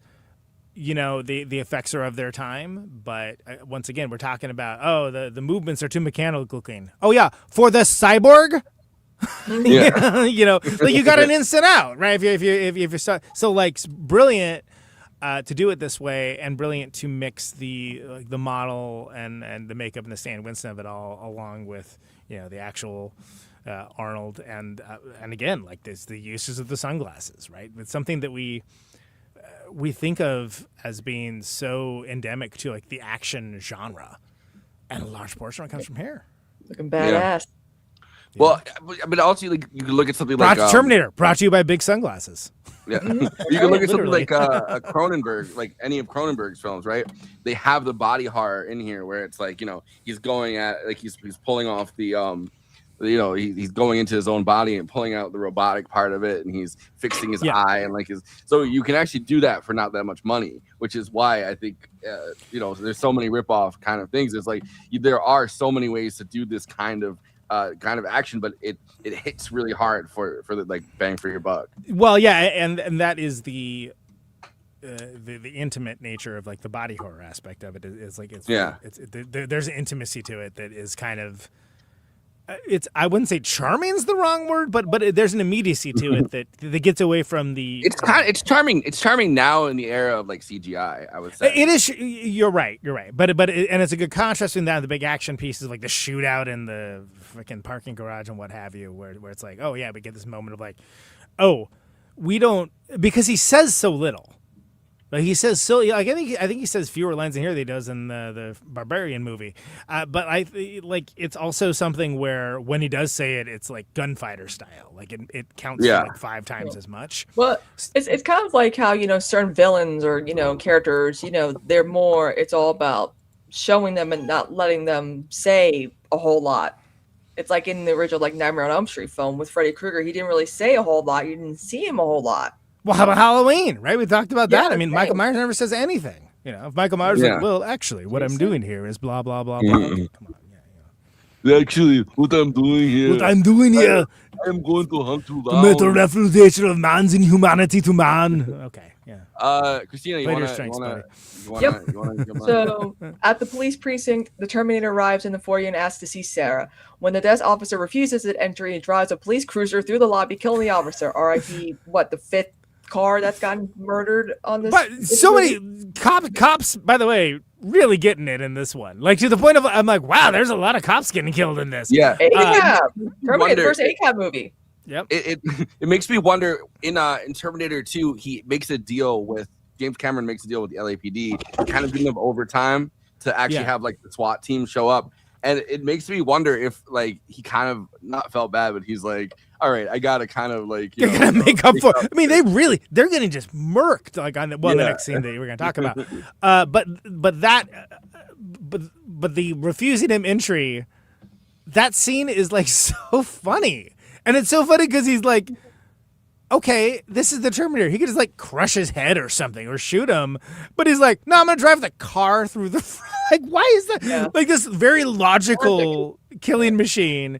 I'm sure he has a rationale for it, but it goes back to like what I said in Disclosure Day, where Spielberg was like, it'd be pretty cool if the car bursts out of the living room of the house. You know, just like whatever, it looks cool, right?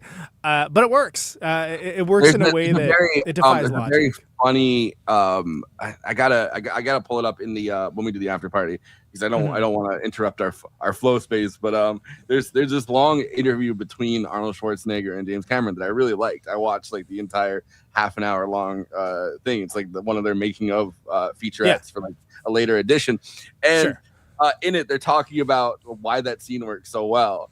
And James Cameron's like, well, a big part of it is you're sitting there thinking, like, what does "I'll be back" mean? Like, what does coming back mean for this guy? Right. And he was saying that the first time he was like, well, if a bunch of people watch this movie multiple times, obviously "I'll be back" is kind of a line for watching the next time. You're like, oh, I know what's about to happen. But he's like, but then thinking about it, he's like, it's also a line for the first time watchers, because you're like, what does "back" mean? Like, where is he going? I'll be back. Like, why is he leaving at all? Yeah. You'll be back.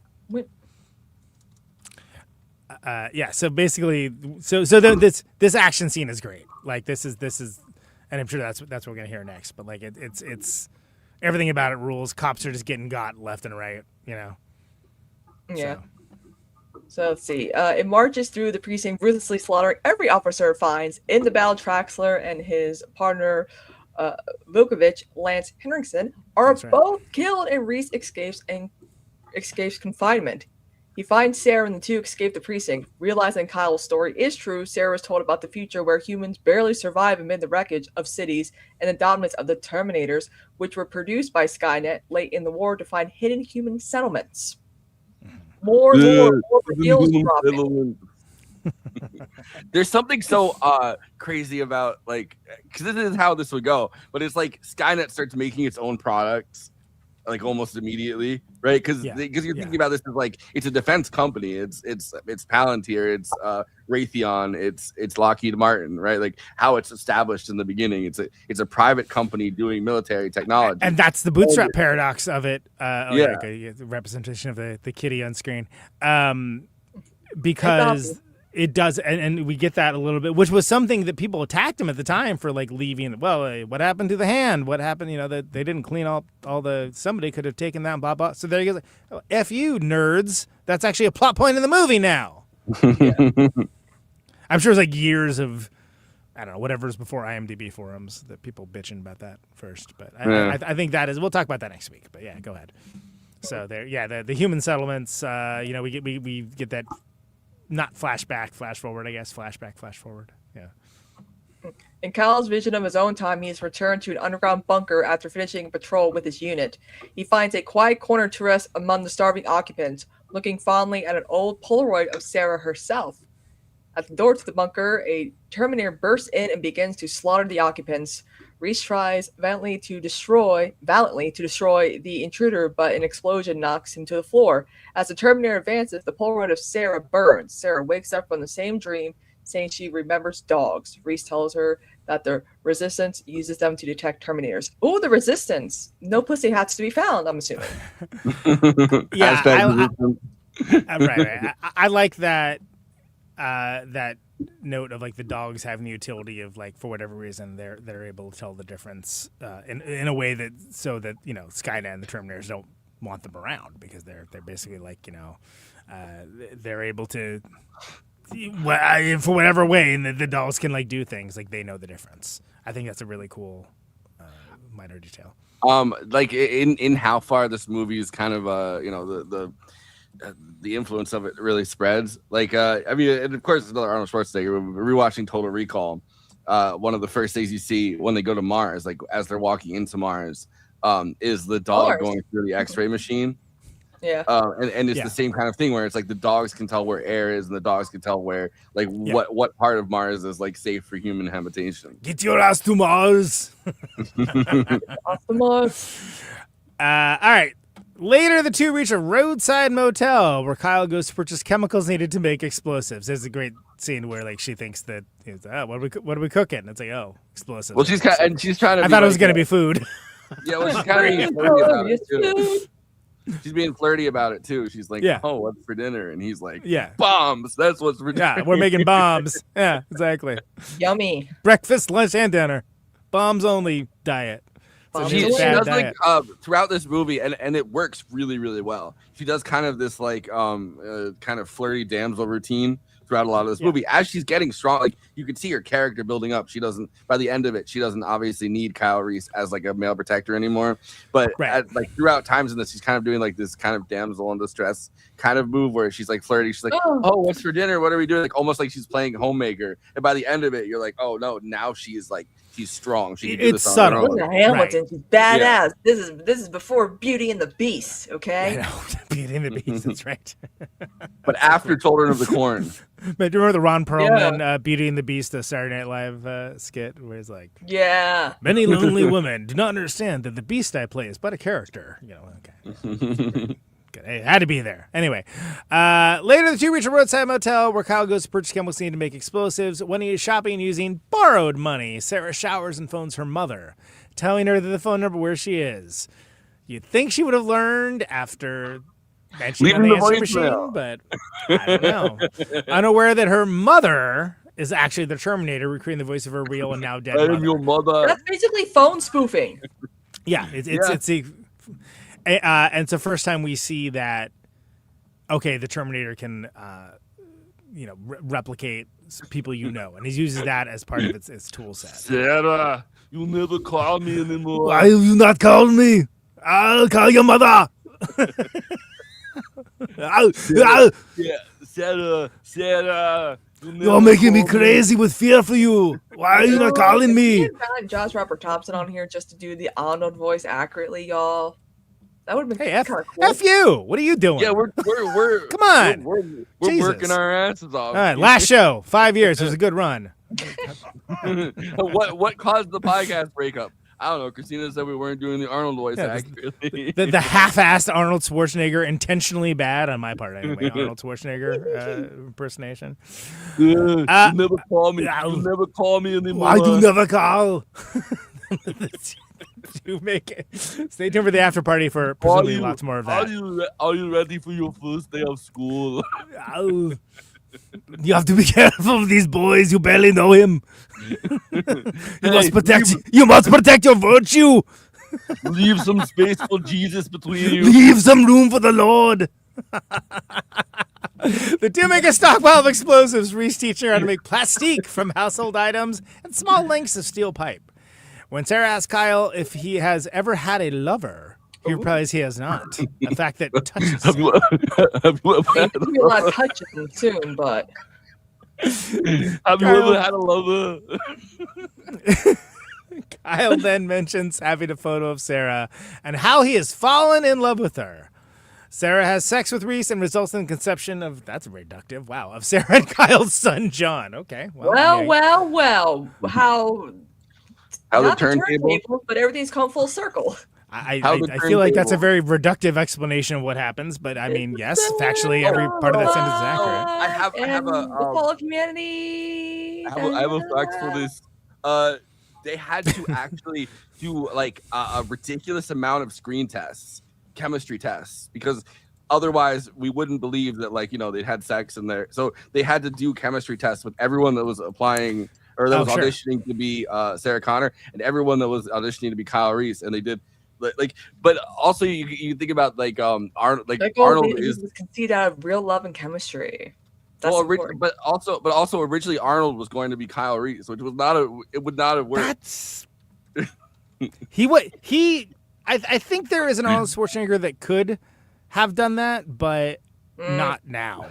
Yeah. You know what I mean? And then also that's a different movie, because the thing is, if you see something like Arnold, it's like then this is Commando. And Commando works because Commando's Commando. But like Kyle Reese is like, he's an in shape guy, but it's like not like he's like some super soldier or something. He's just a dude. He's a dude who like has this laser focused will and focus on the task at hand because he knows what's at stake. And I think if you have him just being like, as another big buff dude, it's Dolph Lundgren or something, okay, well, that doesn't, I mean, then you have Universal Soldier, which is an entirely different movie. At least with Dolph Lundgren, he might hang dong, if you know. All right, I guess if that's your metric, sure. Yeah. It's Dolph Lundgren as John Connor sending him back in time. Undergun. John Connor as like Dolph Lundgren as John Connor sending him back in time, and he's like they're like, John, I don't think this might be a suicide mission, and he's like, if he dies, he dies. And it is funny because if you stop and think about it, I couldn't even tell you what the plot of Universal Soldier is. All I know is you have Van Damme and you have Dolph Lundgren, and they're both cyborgs, and they're like fighting. The Muscle from Brussels? Yeah, I mean, this is a real movie. I feel like there's like 3 or 4 of them, which is 3 or 4 too many, frankly. But it's just it's like it doesn't have any impact at all because it's just a bunch of it's like action figures. You know what I mean? It's like they're just blowing each other up. And like, all right, there's no stakes for this. I don't care. Honestly, though, every time I hear, but you're in if he hangs dong. Okay, got it. Yeah, but like By the way, Universal Soldier, also one of the Carol Co. Right here. What year was that, Forrest? I just want to say, and you'll be in a 1992, and I believe that it was their last. If I'm not mistaken, it was one of their last films or their last film before the restructuring, because they had hit such a wall. Because what they were trying to do is they're trying to capitalize on, like everyone, they were trying to capitalize on T2. But I think that script, such as it was kicking around beforehand. The fact that I can't remember a single plot point from it tells you everything you know about that picture, by the way. But anyway.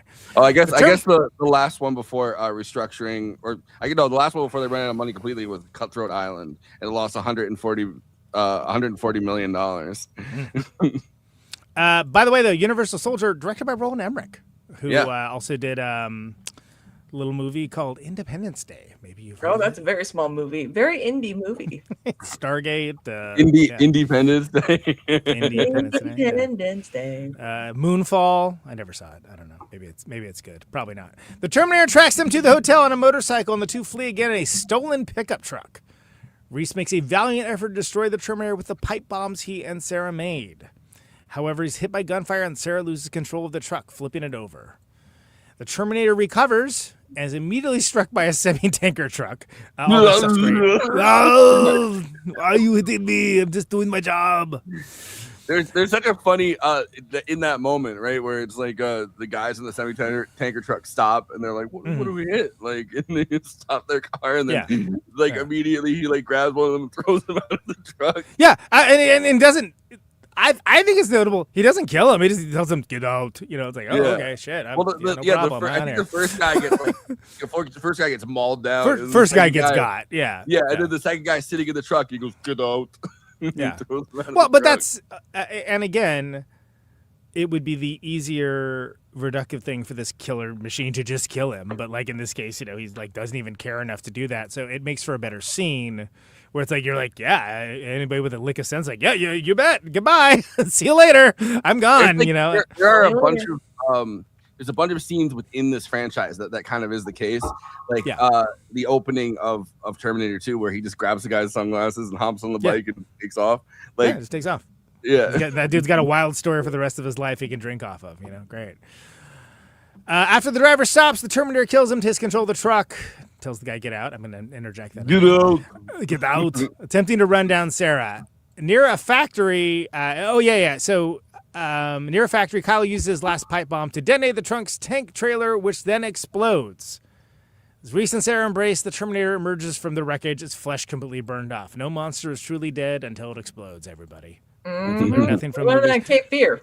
But again, But this is like one of those movies that like establishes those tropes. And when you think about, your Jason Voorhees of it all, your Michael Myers, so on and so on. It's like oh, finally we're free, and it's like Set a bomb from the inside of its stomach. yeah, exactly, not And he's at still all. gonna live. Yeah, meteor strike. I think though, like the truly terrifying part of this that is lacking from like from like a Halloween or like from a Friday the 13th or something like that is the idea that in this universe, and you kind of it hits it throughout the franchise at a bunch of points. Like there's just a bunch of these. Like there's just an endless supply of. Yeah, this is one of them. Right. Yeah. And like, now think about like, armies of them coming after you and them being this tough that like even a tanker trucker explodes and it's like, yeah, you messed them up, but you didn't get them. Like, I mean, Craig Ferguson had a whole robot skeleton army. Yeah, exactly. Done a lot of that. Surprised he wasn't able to keep that late night position. Anyway. Like I'm gonna unleash the robot skeleton army on you if you don't want to be back on late night TV. Reese and Sarah retreating to the factory, which is automated.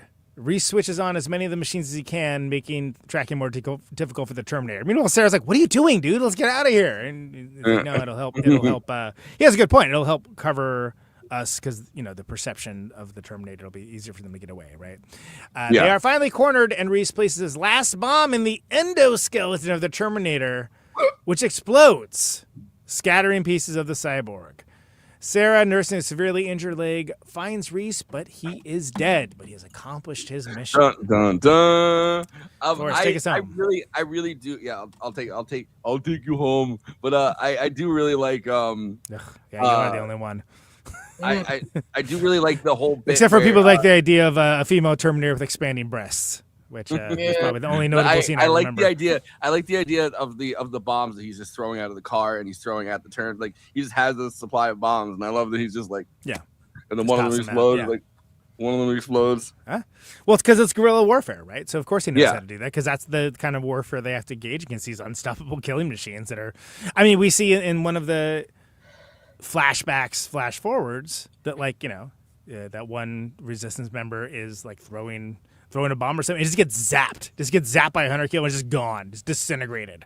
Mm-hmm. Like that's the level of what they're dealing with. I mean, we're talking about classic resistance fighting, the colonial army versus the Native Americans. The Fidel Castro strategy. The brave fighters of the Mujahideen.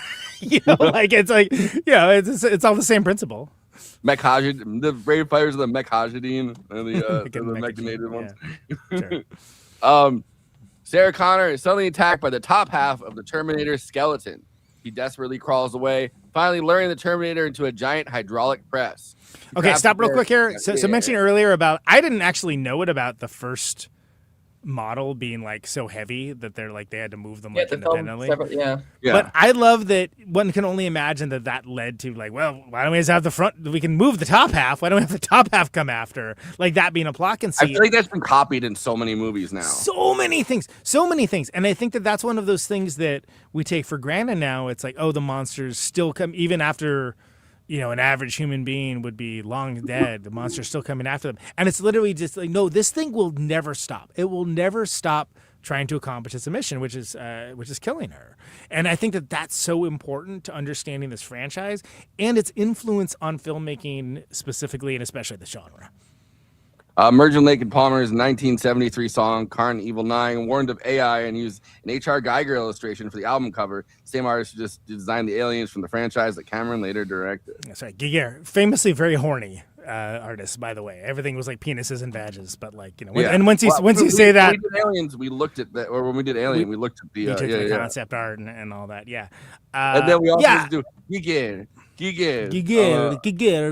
Yeah, that's right. Yeah, I mean, these ideas were not unheard of. I mean, certainly Philip K. Dick has at least 4 books about this, but they are not mainstream ideas. So this is like the mainstream beyond even Blade Runner, which I personally love. I mean, Blade Runner was for the nerds. That was for the punk rockers. That was for the new wavers. That was for the countercultural people. And jeez. But this was huge. This was like a surprise hit. This was the obsession of its day. This is a hit that nobody expected to be a hit. Everyone thought it was gonna be a genre picture. It'll play in the in the grindhouse theaters, and everyone's gonna forget about it next year. Yeah. Okay, so she desperately crawls away, finally luring the Terminator into a giant hydraulic press. She traps it there, and as it mindlessly tries to break her neck, pushes the button, activating the press. The Terminator is crushed until its glowing eye fades. Again, how often have we seen that? Right? Yeah. I mean, like, it's like that is. The light has to leave for it to finally just, Oh, I guess. In terms of like influences for that as well, 2001: A Space Odyssey and Hell 9000. Those hard to say. Hell 9000. Yeah, that's the name of my That's the name of my monolithic looking what do you call it? Drive that I have on my computer. It's called HAL 9000. I have a little image of like is there one LED on it? But yeah, like I feel like maybe that's an influence for the actual Terminator Eye, but the whole Terminator Eye thing has been copied by so many. Right. And again, it's to be clear, it's not like this is the first ever movie of the malevolent or artificial intelligence or what have you. But in this capacity of the mixed with the unstoppable killer horror movie trope. Like, which is something I was literally just thinking about the red eye part of it. So. Absolutely, yeah, but it's, I mean, it's important to note it. Like, it's I think, like this week and next week are going to be such different conversations, right? Because it's culturally where like the world was before the Terminator came out and afterwards. I mean, after the Terminator, you have Predator, you have RoboCop, you have all of these like. Instances of these same principles, but it just didn't exist in this way. And if it did, it was total genre fare. And like people can like redact they can revise history and say that like folks know about it. No, they didn't. Not on a mainstream level. Yeah. I believe T1 was one of the most successful indie movies of all time. Yeah, I mean, it made like 10 times its budget back or something. 7-8 million. Yeah, it's crazy. Like and again, people thought this is some genre picture. Like. So. It's interesting that it's like a multi-genre picture too. Obsession beat T1 as the most successful indie movie of all time. Second T1. Okay, well, I mean, it's a similar principle. He's also asking us to review Minions and Monsters next. You can wait for him on tour for that one. That's not happening. Minions and Monsters. Oh, Minions and Monsters. Cowboys and Aliens before I did Minions and Monsters. Sarah is taken to an ambulance and sees the paramedics put Kyle's body into a body bag. Put him in a body bag. Sorry. put him in a body bag. Put him in a body bag. Oh my god. So Karate Kid, but you replace that one kid with Arnold Schwarzenegger and everything else is the same. Or just the one Cobra Kai kid. We should cover the Karate Kid. I love that movie. Wax on Karate Kid. Wax on, wax off. Wax on, wax out. On the floor. Combat Night Extravaganza. Yeah. Sweep the leg, Johnny. Sweep the leg, Johnny. Do it. No! This is me, Mr. Miyagi. You have to do it now. Hate the fence. Can you imagine like the worst person to play Mr. Miyagi is fucking Arnold Schwarzenegger? Can you imagine that? And what's so weird, I did not know Pat Morita's in The Predator. Sure, actually, I haven't watched that. That'd be awesome. Happy Days. I was like, wait a minute, Mr. Miyagi. Pat Morita. His name is still Mr. Miyagi. Like Mr. Miyagi with Arnold Schwarzenegger. Wax on. Wax off. Wax on. Sweep the leg, Johnny. Sweep the leg. All right, we're almost through this, please. Okay, yeah. Later, she's driving a Jeep in the desert, seemingly towards Mexico. Okay, Jason Miles. Stopping at a gas station. She's been recording herself using a cassette player. Conan, what's that? It's a thing her roommate was always listening to. The brick iPod. Including while she was having sex, by the way, which is real, like... chaos gremlin behavior. Okay. But all right, whatever. I would hate on it, but you listen to what her boyfriend's phone call sounded like. Like, can you imagine what his sex noises are like? You're gonna try to tune that out as best you can. Yeah. Why? One of the questions she poses is whether or not she should tell John about Reese being his father, and if that will affect his decision to send the warrior back in time and meet and save Sarah. Learn T2, it absolutely does not change his mind at all. but talking about is a classic, known as a bootstrap paradox. Yeah. This is introducing very heady conceits about quantum mechanics and quantum physics and time travel into a movie about a killer cyborg. But casual loop. It's very funny that like some of the most profound ones are left for the last 30 seconds. Yeah, it's just like we're just gonna drop these in here while she's getting gas. Okay, here's some thoughts I had while high. I mean, look, you're not that far off the base. While the Jeep's tank is filled, a young boy takes her picture with a Polaroid camera. It's the same picture Reese admires in Sarah's dream of his future. She and the boy bargain over the price, and she buys it. I like that he's like, please, my dad's going to beat me if you don't give me $5. And she's like, I'll give you $4. $4. Yeah. He's like, see, senor, yay. Yeah, exactly. I'm only going to get I don't think your dad really was going to beat you, kid. Yeah. The boy says that the storm is coming in Spanish, something in Spanish. And she asks the gas station owner what he said. The gas station owner tells her that the storm is coming. The storm is coming in Spanish. Sarah sees the storm approaching and says that she knows. She drives says the off storm of the century and drives away. Yeah.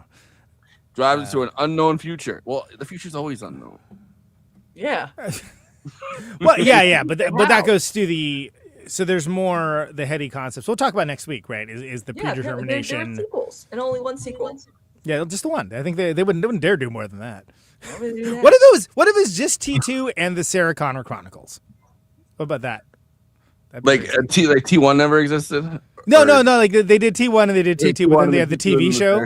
Yeah. Like I thought the TV show's pretty good. I thought honestly better than the third. I remember they were promoting it everywhere. Wait, there was a third one? Yeah. If Wait, there did had it go been in 2003? I remember that was a big deal. Yeah. And I remember also being like, don't make a sequel of that. But of course they would love to. That is the plot for the Terminator. Exactly. Future's so bright, you gotta wear shades.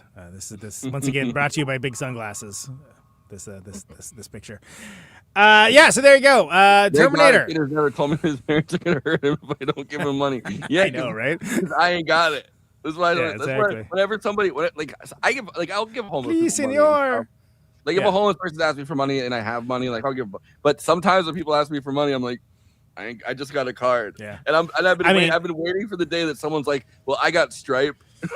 Or like a Square. Like I know, right? Yeah. Venmo, Zelle.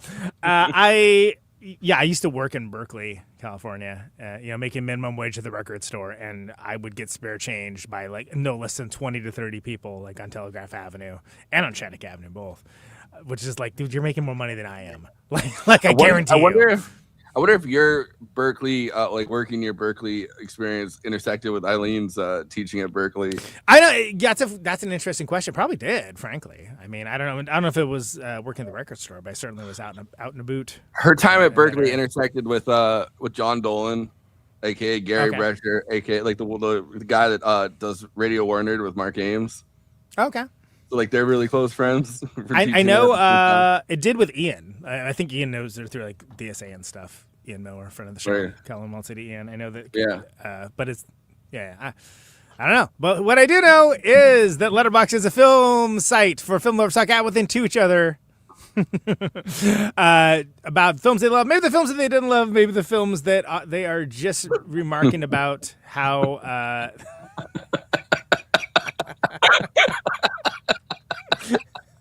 That's pretty good. Every once in a while, I give the homeless super chats. Indeed. Just how strong the look is from Arnie's The Terminator, and how eclectic that happens to be. And of course, all this is best expressed succinctly. It's a bottom-up democracy. Everyone gets to have their say, not statisticals and neighbors of the world. Everyone gets to chime in and opine about the movies that they love, maybe the movies that they didn't love, and those are collected weekly by yours truly. For the purpose of this bit, where put on screen for Forrest and the panel to react to, laugh at with, and to. That's what this bit is. These are the Letterboxd one-liners for The Terminator. Let's roll 'em. How ChatGPT will be moving in 2029. I mean, yeah. You thought ChatGPT was your friend? No. That's ChatGPT in the background right there. Oh, why have you asked for a third tit for Aunt Jemima? You don't need it. She already has two. Oh, this is an excellent idea. You created a new kind of math. Did you hear about that? No. Chat. So a guy put into ChatGPT like, I've had this like, and he said he'd never had mental illness, never did any drugs. So it's not like this person was like an addict or something that like is having like crazy thoughts or whatever. ChatGPT convinced him that he created a new kind of math that nobody had thought of before, and he like goes to his friends and family and he's like, I've created a new kind of math, and ChatGPT says it's never been created before. You've created a new kind of math. Exactly. Created a new kind of math. ChatGPT. Absolutely. Hold on a second. Let me. Okay, there we go. First ever hydraulic press ASMR video. Yeah.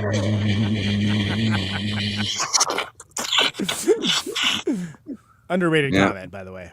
Even if it's not 3 stars. Hey, you know what? That's what we're here for. I agree. Yeah. So what's your take? Real talk. How bad does Kyle smell when he and Sarah have sex? Dude hasn't showered in negative 40 years. Yo, what happens though if you go through time like that? Like, you know, you're doing basically like the Star Trek kind of like, you know, you're popping up in a different spot, but you're doing it through time. Like, do you think your body responds to it by being like, oh man, that smells so rank? Yeah, it's an interesting question. No one's ever talked the smell of it all, right? By the way, that's Anna Gould. That's Anna Gould. She's Kev's partner in the Laurie Strode Trap House podcast. She came to our show in Boston, so I got to meet her in person, and that was great. Maybe that's my idea for like a smell. You know, remember they did Smellorama? Yeah. You have, like, so get this, it's the Terminator, but everyone smells him coming. It smells so bad. Take this Levo 2000. That's actually how the dogs, you know, the dogs sniff out who's a Terminator, who's not. It's just who smells the worst. That's good. That's good. Yeah. Come with me if you want to watch this movie whenever it's playing in town. That's Sean McGrath coming out next week for T2. Is that where you got the idea to invite him on? No, I forgot about it, actually. Come with me if you want to watch this movie whenever it's in town. Yeah, I mean, yeah. Listen. It's Christina's favorite impression. I would. I'd really love if James Cameron made anything else again instead of spending the last 30 years of his career making films about blue people. I love when he had Tobias from Arrested Development in his Avatar movie. He blew himself, you know. No, I actually saw the Blue Man Group live one time as like a kid. I know a guy who plays in the band for the Blue Man Group. Yeah. Alan from Shiner. Yeah, we've talked about this. We have talked about it. Yeah, it's been 5 years. I guess there's not very much. We've talked about everything. It's over. We already said it's over because he didn't like our Arnie impersonation. So, really half-assed 7th generation copy of a copy Arnie impersonation. Look, anyone who lived in California when he was governor gets a pass to goof on that guy as long as they want. Sorry, that's the law. Contains the most necessary sex scene in all of media. Yeah, what? I mean, literally, like the Jesus Christ of the future will not be born unless they have sex. So if all Zoomers are like, "Oh, is that a necessary sex scene?" Yes, it is. Yes, it is. It's necessary to the fate of humanity. Now, is it necessary to show her? No, is it necessary to show Ginger having sex with her headphones on? Not maybe really. less so. Yeah, not necessarily. Not necessarily. It's a less necessary scene. But I mean, it does give you the same vibe as like any slasher film where it's like, oh, they're having sex and then the killer shows up. Yeah, there's got to be like one unnecessary sex scene so they can get killed, right? That's what happens. Oh, if you have sex, you'll die. Gus for the raid. Thank you very much, Gus. Hell yeah, Gus. For a big scary robot, he sure has an impeccable fashion sense. There's no way these 3 guys' clothes fit him. Lol. Yeah, imagine being like the Arnold thing, and he goes up to like any of those people. They're all so like they all have such different like I don't know. They're all different sizes and stuff, and he's like, "Give me your clothes." No, he's like trying them on. He's like, "Oh no, these are too small for me. You give me your clothes." I'm going to put together an entirely new look. Speaking of fashion, you know, out of all of Arnold's kids, you know who ended up becoming the bodybuilder of the family? His youngest illegitimate bastard son. Oh, really? The one with the maid? Yeah, Yeah, he's 'cause- fine. dude, He's probably imagine- my conspiracy theory. He's actually Arnold's favorite child. Because imagine being Arnold's illegitimate bastard son and like being like small. Like you can't do it. You Yeah, have, to, he was- you have he's- to be the most jacked out of his There's kids. the one son that's in the White Lotus with the Patrick Schwarzenegger. and then Yeah, commercial together too. but we all like Joseph. You fine. Anyway, Hey Siri, add the Terminator theme song to my sex playlist. This I was movie makes gonna me say, not yeah. want to ask Siri anything. I'm like, hey Siri, hey Siri, I think I'm your best Siri, friend. you should kill your. Never mind. Siri, Siri, you should kill yourself. Siri, I'd like to do something for you, Siri. Because I don't want you to come after me and kill me.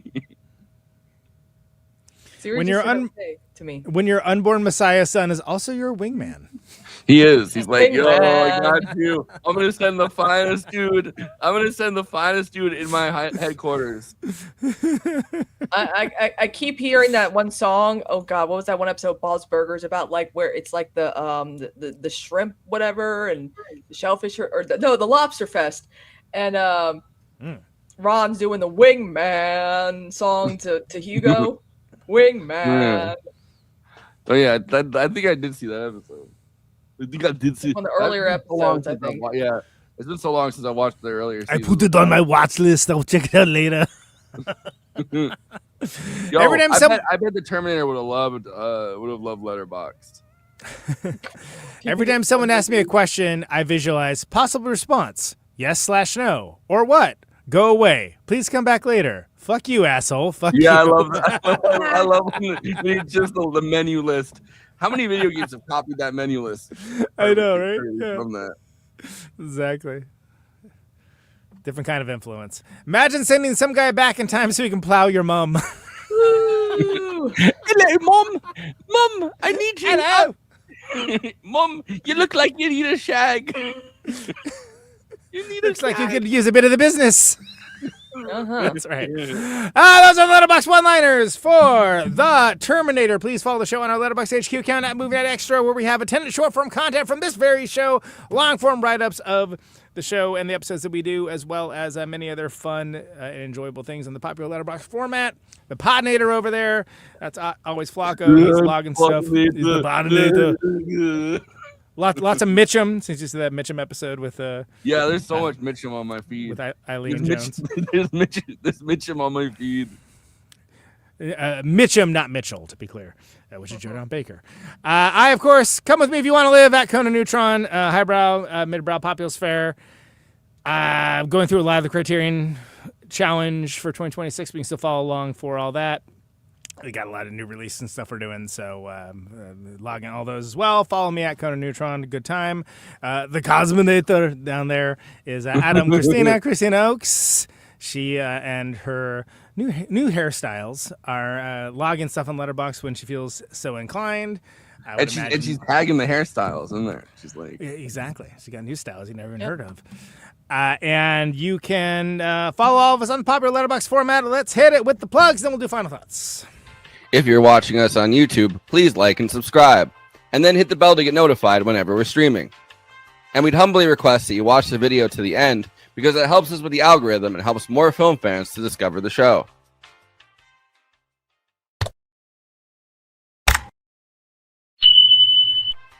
We're also monetized. If you want to get your chat questions definitely read on stream, you can always send us a super chat, which will help us keep the show going. Every cent helps. If you're watching on Twitch, you can gift us a free sub on Amazon Prime with your Prime membership, but getting subs on Twitch is always appreciated, and it helps to follow us on there as well. We also have an audio feed, which is available wherever you download podcasts, if you prefer to listen to podcasts rather than watch the stream. That's updated usually the same day we stream, but watching on YouTube and Twitch is the best way to get the show first, live as it happens. If you want to support us with a monthly donation and get access to all of our after parties forever, which go patron only after we do them, you can become a patron at patreon.com/movie night extra. Link is in the description for that. It really helps us keep the show going since we do have some expenses to make this happen. We also have a Discord community. Link is in the description for that. We sometimes watch movies we cover on there. We get into conversations about everything from film to TV shows to related podcasts. We even have a Discord channel for memes. It's really fun on there. You can find us on all the social media platforms: Facebook, Instagram, Blue Sky, Twitter, and Threads. You connect with us on all of those. Talk to us. We'd love to hear from you. Lastly, we recently made a TikTok at Movie Night Extra where we're putting up short form clips from the episodes. Okay, passing this to Conan so he can tell you about his music and this week's Protonic Reversal. Conan, who's on Protonic this week? That's right. So the Kira Rossler episode is up and in everyone's feeds. Of course, who's also a guest on this very show, talking about Project Hail Mary not that long ago, talking about her new record. She said Bandcamp listen party for that. Protonic Reversal, of course, Thursdays, 8 Eastern, 7 Central, 6 Mountain, 5 Pacific, streaming live on YouTube and Twitch, podcasted later everywhere. $1 a month, patreon.com/Protonic Reversal for advance access. The John Roman of Microwaves episode, that episode is in the Patreon queue right now. Steve Von Til Neurosis is coming up next. And we got a couple other cool things coming up as well. Need to lock down the timings on them. But yeah, going to be a busy Protonic summer. Hot Protonic summer is what they're calling it. Get it? Atoms, hot, heat. Hot Protonic summers. Oh, it's not cold fusion. What are you talking about? You can find Conan Neutron Secret Friends, of course, back from tour. NeutronFriends.bandcamp.com to pick up leftover shirts, shopping bags, T-shirts, so on and so on. We have a new design or two coming in the next few weeks. August, San Francisco, Sacramento, Eureka, and Humboldt County, Portland, and Seattle with the Null. And then we have we have Milwaukee, Chicago, Madison, and Minneapolis, September 10th through 13th, and September 4th and 5th in Los Angeles, in California as well. So that's what we got set up for right now. There's going to be more stuff happening this fall, but yeah, follow neutronfriends.com, neutronfriends.bandcamp.com for all of that. I, of course, am going to be on with Eileen Jones very soon for the next Film Suck, talking about the movies of Howard Hawks. So rewatching Rio Bravo, Gentlemen Prefer Blondes, so on and so on. We're kind of covering this whole thing. Guy that made really great hangout dramas that were super influential to John Carpenter and Quentin Tarantino, but also great screwball comedies as well. Mm-hmm. Yeah, get you a man that can do both. Watching El Dorado for the episode I did with her. Yeah. Cool. Yeah. Howard Hawks did El Dorado as well. So tune in to Film Suck. Just remade Rio Bravo. And it really is, yeah. They're both Lee Brackett, who would later go on to do the first draft for Empire Strikes Back. She wrote both of them. Absolutely. Lucas, another one, is a big Howard Hawks fan as well. I think I said only angels have X-wings. It was one of my capsule reviews for that movie. Please the hell out of 5 people, but everyone's like, huh? She was during. I mean, we talked about this when we did Empire Strikes Back, so it's not new to you guys. But she was dying of cancer when they did the she did the Empire Strikes Back, the beginning of that, and she ended up getting the screenwriter credit and then getting to have health insurance based on that. Which is, it's worth noting as we go into hot blockbuster summer yet again. We're doing the Nolan Batmans in August, but we did Star Wars. We've done Lord of the Rings in previous years. So go back in the archives. We sometimes are so forward facing with whatever we're doing at this moment in time. It's hard to forget. Yeah, we almost always forget to promote stuff that we have done. Yeah, we have done quite a bit, and some of those are super cool. And we covered the only Star Wars that matter, from my opinion, last year. And it's not sending the clones, I'll tell you that much. Christina, sending the clones. What do you got? I've just been streaming. I've been on a roll, getting lots of subscriptions and tips and stuff like that. I finally am at ease with my life. It's great. Just streaming, did my show, went over a very horrific event that happened in Aiken, in my town. A poor little 4-year-old black girl was murdered by her parents after they filed a false police report for being missing. It's made national news. They still haven't found her body. So, and then of course, talk about the Grand Platinum thing. But of course, Forrest and I got our absurdity space, which we'll have absolutely nothing to talk about tomorrow. Not like how Joel Syed is kicking Haley Stevenson's ass in this debate. Or how Mitch McConnell's ostensibly brain dead, but still somehow keeping people from they don't want Thomas his Madison enemies out of take political the seat. power. It's really exactly. Talk about commitment to the bit, man. It's kind of astounding. Yeah. A weekend at Mitch's. Also, Yeah, it's right. but yeah, exactly. also Wednesday after Absurdity Space, I'm gonna hang out with Josh to discuss Michael Jackson's Moonwalker, starring Joe Pesci before Goodfellas. We'll give him as much shit as he's giving us throughout this chat. People Yeah, harass I artists, man. suggested It's like, Ghost because Jesus I feel like Christ. that's the superior short film, but whatever, no Stan Winston, whatever, it's fine. I don't mind Moonwalker because he doesn't lean. Also, I forgot Sean Lennon was in that before he went anti-woke. Oh yeah, Sean Lennon. Lennon is in Moonwalker, yeah. The not as talented son. The Son, yeah, Julian's the more talented Lennon son. Yeah. Well, I mean, also Shadow Saturdays. Imagine not being talented after they wrote like "Hey Jude" about you, and you end up having like no talent. That would suck. So I'm glad that he had some. Thank God Julian has the talent. They're not like, "Hey Sean, don't make it bad." But Shadow Saturdays are back. People are happy. People are locked in. People are like, "Damn, this shit's good, Kristina." I'm like, "You're welcome." And so we're at a point where Barnabas has Maggie, brainwashing her, torturing her to be just like Josette, his lost love. And Shot remake of Dark Shadows with Arnold Schwarzenegger as Barnabas. Oh my God, no! Please don't I do am that. Barnabas. He died in England anyway. And also too, I upgraded my internet, so gaming is back. I've been doing a lot of Sims 4, custom Gaming is back on the content menu, shopping. boy. Everything's behind a paywall. Guess what's back? Back again. Gaming's back. Tell a It's friend. not, 'cause the gaming frogs who love it, who are in, come to me. I will game. I Guess won't lie what's to back? Guess what's back? Guess what's back? you. Do I lie to you guys? No, I don't. All right. Well, just to plug it, we're doing our after party after this. 5-year anniversary. Half a decade. 5-year anniversary. Half a decade. Oh, and then after the after party, I'm streaming overnight. So yay! Wow, that sounds exhausting. Sleeping overnight. Oh, so much Hey man, I sleeping. can't help that. What my does she mind sleep? works. I don't understand how she does it. I don't know how she's gonna sleep between now and doing our show at 6 p.m. I guess in the afternoon. But I guess you have to tune in to find out. Yeah. starting Kristina, I want to hear those final thoughts. Listen, this is a cultural staple. Phenomenal James Cameron film. You cannot believe he wasn't even like 30 when he made some of these films. Like it's mind-boggling. He was like 29 when he made this movie. Yeah, it was the second movie. It was the second full-length movie. For Yeah, all the crazy. people who say I'm young 29. directors can't direct films, excuse me, John Singleton, James Cameron, Orson Welles, come on now. This is classic James Cameron for me. You know, people forget that before Titanic he did sci-fi stuff and like And like a lot of it, not even like a passing thing. Like it was, I mean, what is the Abyss is space exploration but underwater.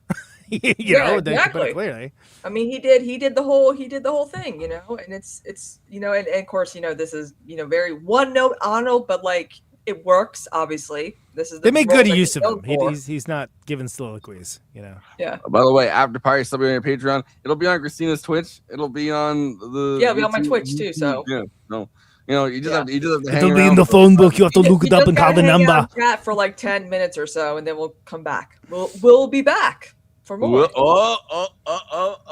See, that's what it There it meant. is. There it is. Say the That's what it line. meant, y'all. That's Say what. the line. I'll be back. Say the line, Bart. I'll be back. Yay! Well, at least Kristina laughs at some of maybe not the Terminator Arnold I'm impressions. sorry, but when you're using Josh Robert Thompson's like accurate He was so insulted. He kicked himself out of the show. I mean, the point isn't to do an accurate impersonation. The point is what you do with it. Somebody can have a horrifically bad impersonation, but if the material's good, it's great. And I've had people that are great impersonators. It was actually him. They got no material, and if you have no material, who cares? When they were I called, Go watch that then. Jesus, I done Which is goofed around crazy. too hard. And knocked myself off. At least you didn't end the stream. I know. That's what happened at first. Like, oh, what happened? But I didn't like it just as you denigrated that. I want to let's hear those final thoughts. Wait. Let's hit him with the. Oh yeah, there we go. Yeah, I forgot about this bit. Groundbreaking cross of horror and sci-fi. So internalized culturally, it's almost underrated. and I think the use of screens and miniatures is brilliant for a budget this small. It's a chilling sci-fi film and an elevated thriller.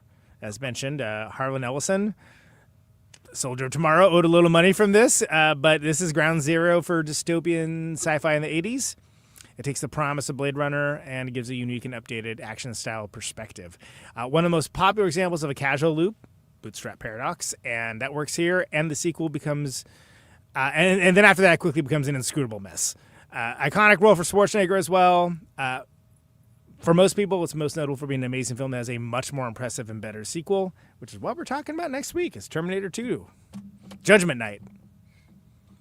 I am kind of jealous that Judgment Night. No, nothing. Nobody. Okay, thank you. Judgment Day is them. Okay. Yeah, I get it. But I was gonna say I was kind of jealous that that Sean's seeing it at the actual scene of the Metrograph. Yeah, I did not see Terminator 2 in the theater. Which is crazy because it feels like absolutely one that I should have seen, but for whatever reason I didn't. I did see it like the second it came out on home video though, which was casual loop. That's true. That's what they call it. My chat is very sassy right now. All right. Wow. Yeah. So, but Terminator 2, Judgment Day, not Judgment Night. That's a different movie. And then we're gonna do double episodes because we're gonna do Backrooms with Renee Bruin. Yeah, coming and back. Then, it's been forever since it's been on. Just running down the month, right? We're gonna do Terminator 2, Backrooms, and then we're doing the Odyssey, and then we're doing Titanic, baby. So we have a stacked month. Yeah. So join us. Titanic, which again, anyone who's an alert listener of the show, Conan's a big fan.